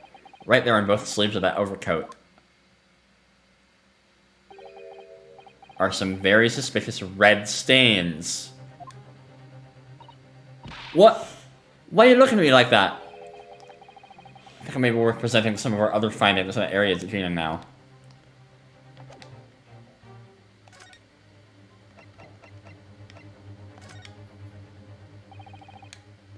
Those stains on the sleeves of your new coat, Gina. They're blood, aren't they? Not that I know whose blood yet. What? But Blood, Mr. Naruhodo. You don't appear to have any obvious wounds yourself, though. So could it be blood that splattered from Mr. Windibank when you shot last night? Let's not beat around the bush here. This trusty friend of mine will get results much faster than anything else. Take it easy, Iris. Don't move, Jenny. I'm gonna shoot.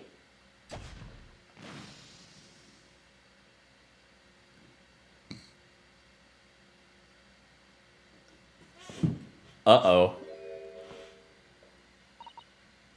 Oh.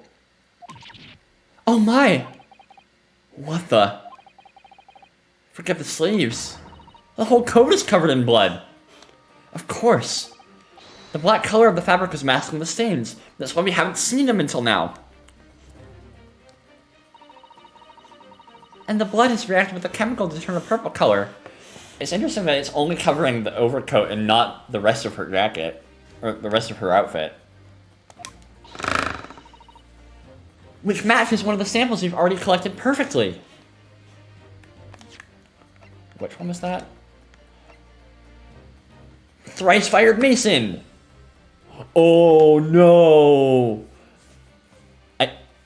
That's definitive proof then, isn't it? That McGilded was the murderer. Or, I guess not definitive, but it may as well be. If he got... Well, I don't know. But we already knew that, wasn't it? Fuck. Point is, it's not Windibank. It's definitely not Windibank. That's for sure. Yes, now let's see. Who had the purple blood? Aha! It's pretty damning on McGilded if nothing else. Yeah, pretty much. It was the brickmaker, Mr. Mason, the victim of the murder case 2 months ago. So, is Sholmes' blood the green? Is that what that is? I guess that would make sense.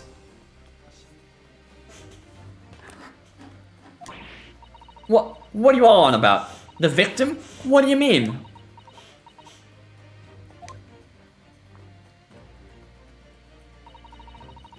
It's a rather uncomfortable situation, Mr. Naruhodo, but I think this makes things quite clear. It means that the omnibus case is finally solved. Yeah, okay. The truth about who really murdered the brickmaker, Mr. Mason, is revealed. Oi! Will someone explain what's going on? Stop telling off a story.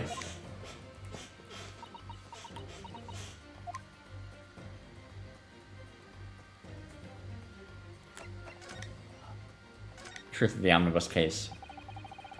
We can see now that the victim's blood is all over Mr. McGilded's overcoat.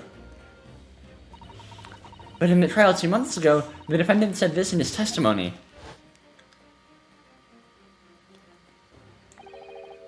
Now I ask yous, what good-hearted soul wouldn't rush out of a fella bleeding from his stomach?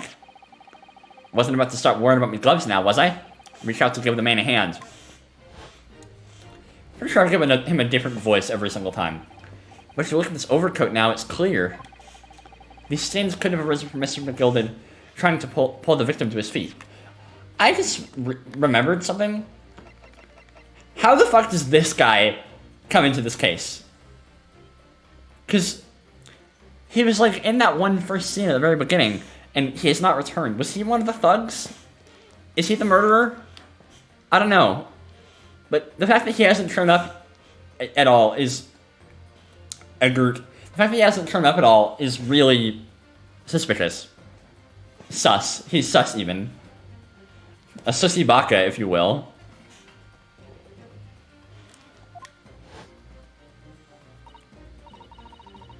No, if that was what had really happened, the blood wouldn't have splashed all over the front of the coat. Sussy bussy. Sussy bussy. The only explanation for this pattern of blood is that it splattered over McGilded's coat when he stabbed the victim in the stomach. Yeah.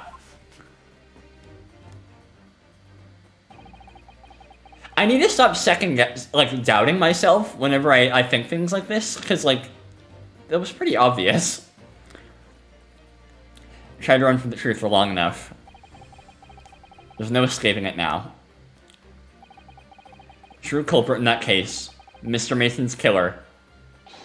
Magnus McGilded.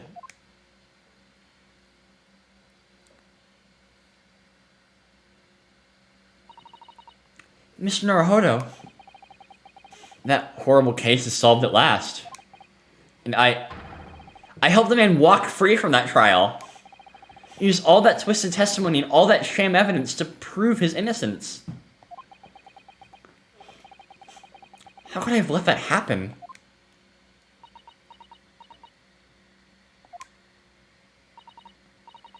Bruno, did you believe him though? Did you believe Mr. McGilded was innocent? I believed, or rather, I think I was trying to believe. I wanted to. Because believing in those you represent in court is a defense lawyer's greatest weapon. A weapon? Oh, fuck.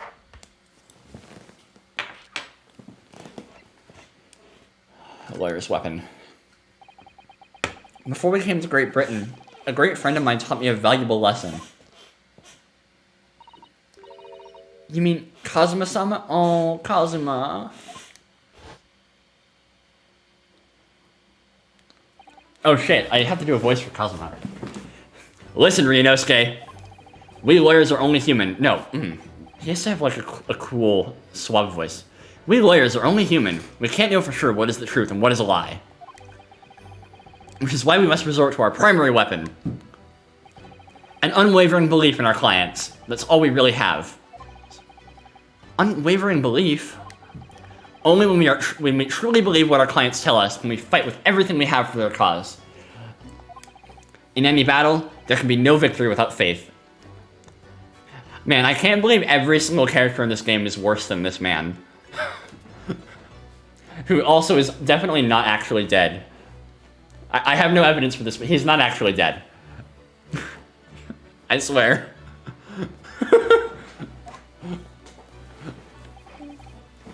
So I believe you, unwaveringly.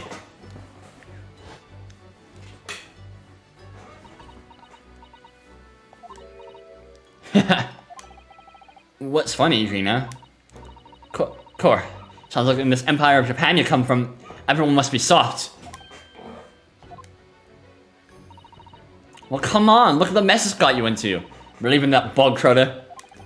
Yes, I inadvertently helped a murderer walk free. At least you learned your lesson now, eh? Believing in people's never worth it. Someone's always stabs you in the back in the end. Shouldn't need to let down your guard. You've had it. Take a leaf out of my book. Believe no one. Get up by no one. Also, get liked by no one. Have no friends.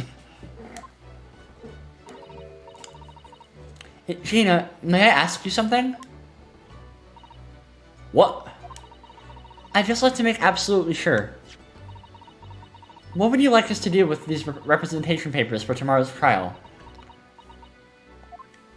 How many times do I have to say it? Rip them up and track them away. Are you really so sure that's what you want?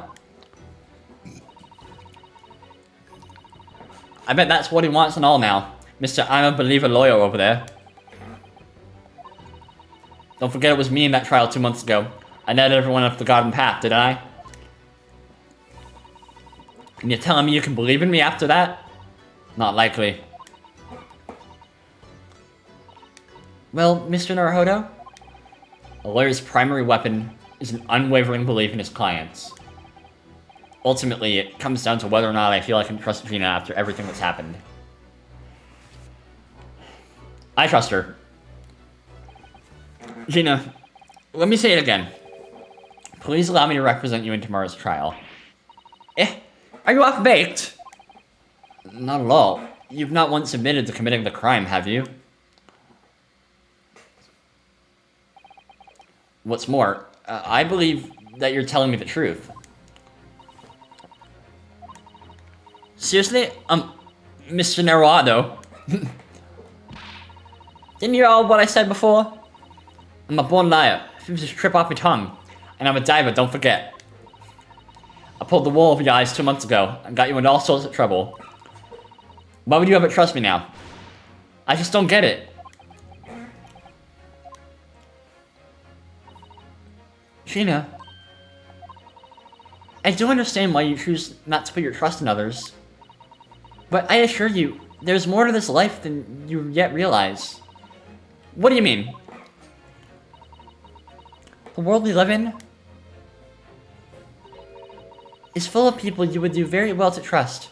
People who won't ever let you down. It's true that I'm just a student of law, and I'm certainly lacking in courtroom experience. But I can promise you this. Whatever happens, until my very last breath, I'm completely on your side.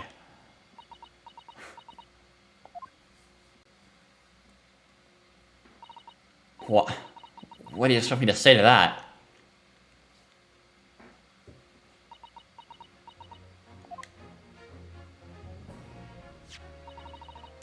Then it's decided. I will take these papers now and carry out the necessary preparations for tomorrow's trial. It would be a shame to throw them away now after it's been penned with your name so beautifully. Do what you like. You Eastern Lotta. I don't know what you are. I don't get you.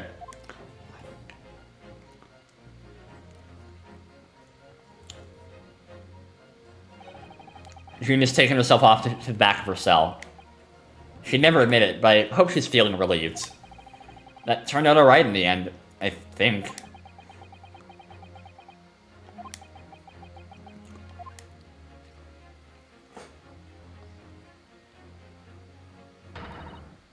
Whoever's hiding there, show yourself at once. Eavesdropping is the height of cowardice, is it, Sholmes? Mr. Zato? Somebody is there in the shadows. I can sense it. Somebody who wasn't there before. What?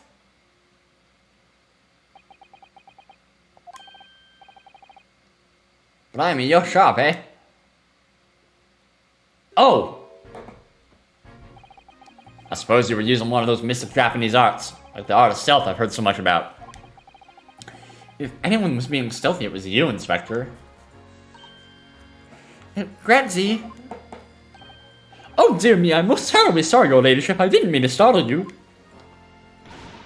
How long have you been listening in on our conversation? Good grief, listening in? No. I just got word that there were some visitors who were refusing to leave, even though it was after hours. I assure you, your ladyship, I only just arrived this very minute, not a moment earlier. That's all it is, nothing untoward, nothing at all. After hours? Is that late already? So then I'll humbly excuse myself, your ladyship. Ta-ta, toodaloo, cheerio, all the best, bye and bye, bye and bye. That's a lot of farewells, and not one of them appropriate for her ladyship. Oh, but I wanted to have a chat. Oh my god, please, can we please have an interlude? I want to end the stream. I'm terribly sorry, but time is pressing at the minute. Oh, I see. That's a shame. If I don't get this emergency at the Supreme Court dealt with Starfish, Lord Strongheart will. Well. Emergency? Lord Strongheart? Nothing. Forget I said anything. Anyway, I'm off. Alright, Gregsy, if you have to, but let's chat soon. Delighted, charmed. Can't wait. If you please, my pleasure. That's a lot of pleasantries, and not one of them sounded sincere.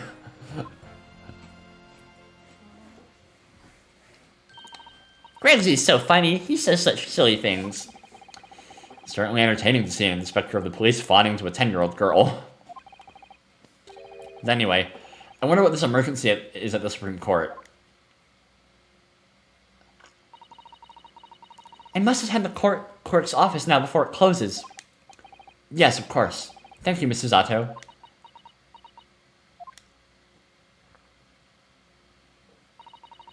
Kindly escort Iris home now, Mr. Naruhodo. I shall meet you there later.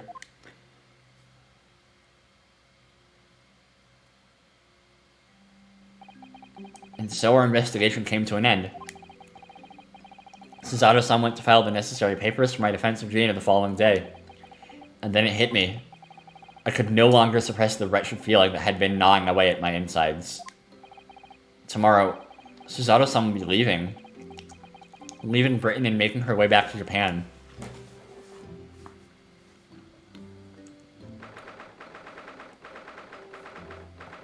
Oh god. My voice can't take much more.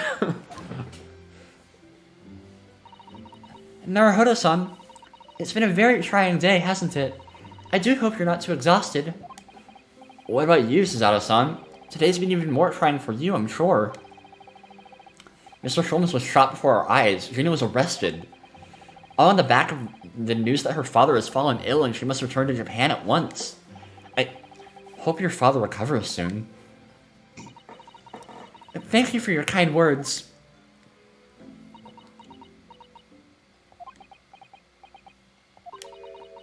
I wonder why it is that so many thoughts rage in my head like a storm, and yet I seem unable to find the words to express any of them. I know exactly what you mean. Anyway, I have one final task to complete as your judicial assistant.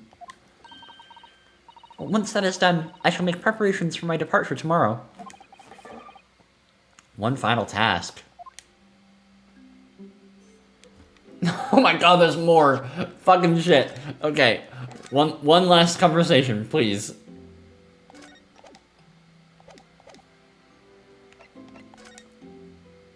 Going back to Japan.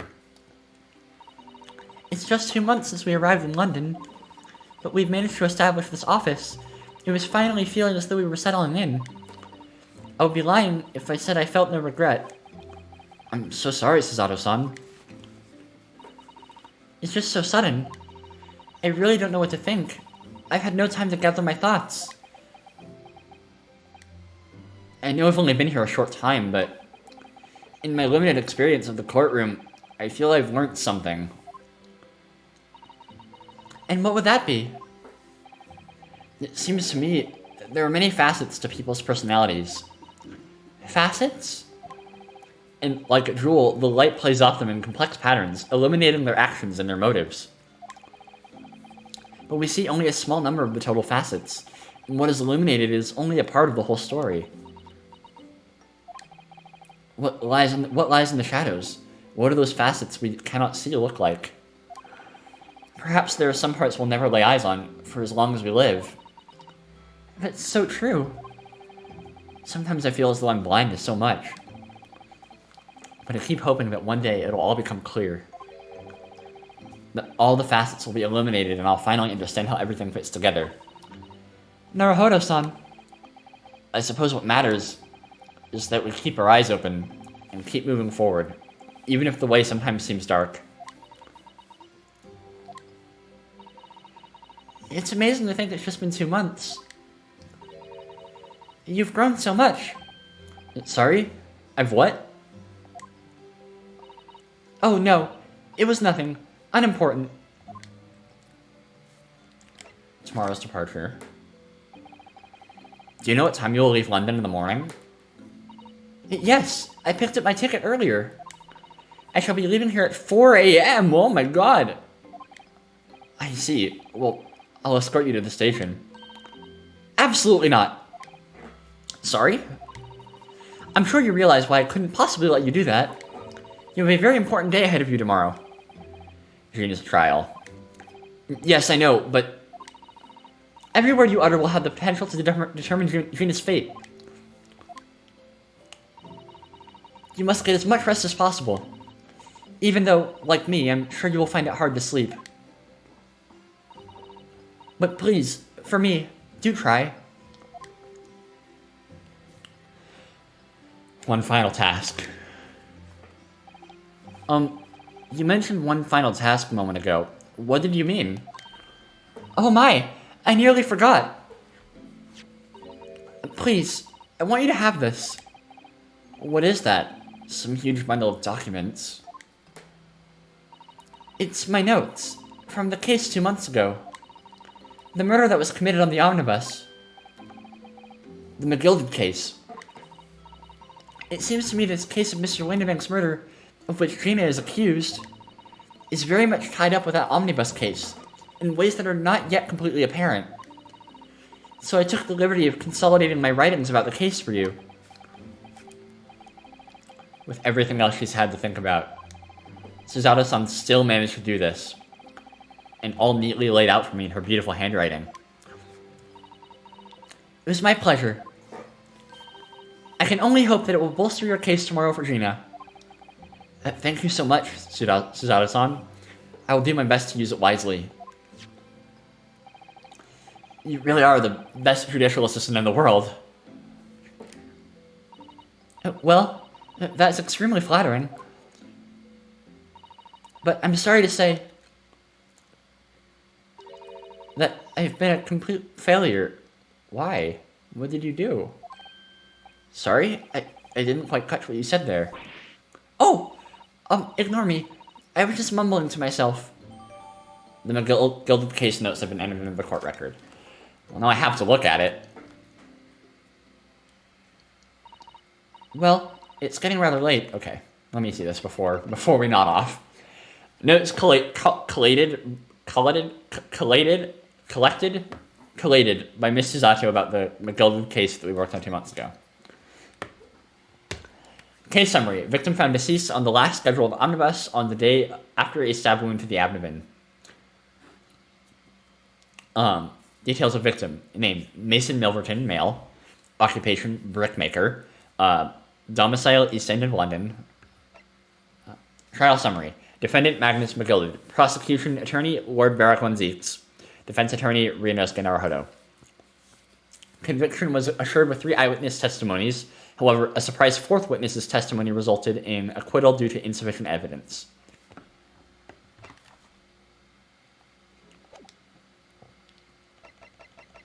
Oh, shit. I think you should go to bed now, Naruhodo-san. I must finish packing up my things in my room. Suzato-san, I wish you the very best of luck tomorrow. Good night. Wait, there's something I need to say. Hey, oh no! Not the Suzato takedown! What was that? A secret technique of mine. The Suzato shutdown. Shutdown?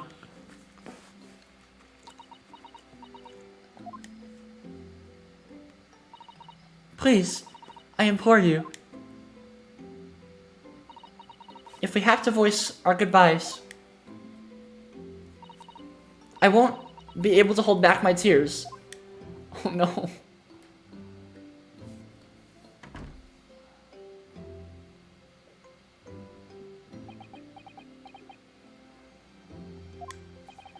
Suzato-san.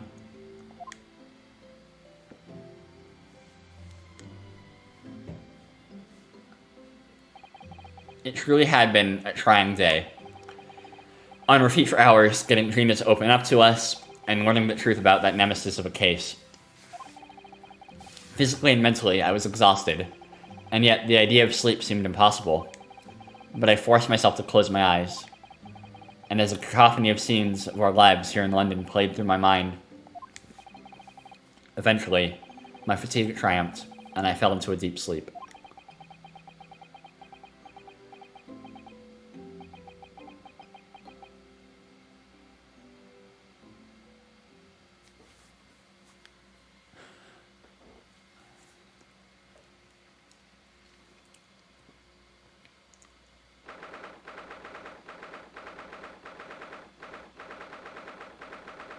Oh no, there's more! 17th of April, the small hours, St. Sinner's Hospital, Ward 3. I can't stop now! Yes, I quite understand. That is a great weight off my mind. Is that Suzato? That is a great weight off my mind.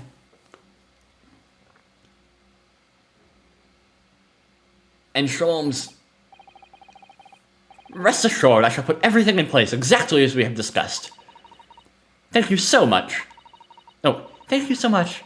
It has been an honor and a pleasure to be acquainted with you, Mr. Sholmes. On the contrary, the pleasure has been mine. I bid you farewell, and Godspeed.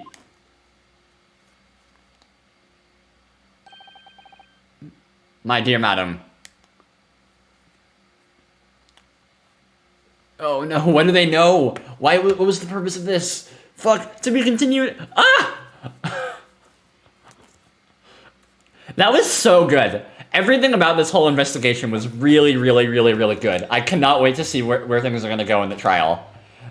Wow, that was, oh my god, holy shit. Spice, spice, spice. That was terrific, holy shit. Woke the following morning. Suzato-san was already gone. Okay. We're gonna, save there. And quit to the title screen. Wow! I still don't really know anything... Fuck it, sure. I still don't really know anything about, what's about to go down. I don't know who the killer is. I'm expecting the weird, like 50s twink to show back up. I'm expecting lots of crazy twists and turns, considering this is the final case of the first game. I'm expecting lots of interesting connections to, the... Oh, God. To the third case of this game. Yeah, he's the 50s twink. I'm expecting some stuff with Barrack Von Zeeks. I'm hoping to learn more about him. I thought he was really interesting in the other two cases. I don't remember why. The biggest trait I remember about him is racist, but he seemed very mysterious and like there's more to him that I'm not seeing yet. And God, this was just good. That was just, it was a lot to voice. Holy shit. I'm gonna have to like not talk for the rest of the night after this. But wow. Yeah, that's really it for me. I thoroughly enjoyed that. I don't think anybody apparently there's one viewer other than Lynn. Maybe that viewer is me. I don't know. I don't have my phone open, so maybe it's not me. I don't know. But I'm gonna end the stream. It's been a pleasure. I cannot wait to see how this ends. Hopefully I will be streaming that sometime this week. I'm not entirely certain about the timing on that, but I'll try my best. And have a good one to Lynn and everybody else watching. Bye-bye.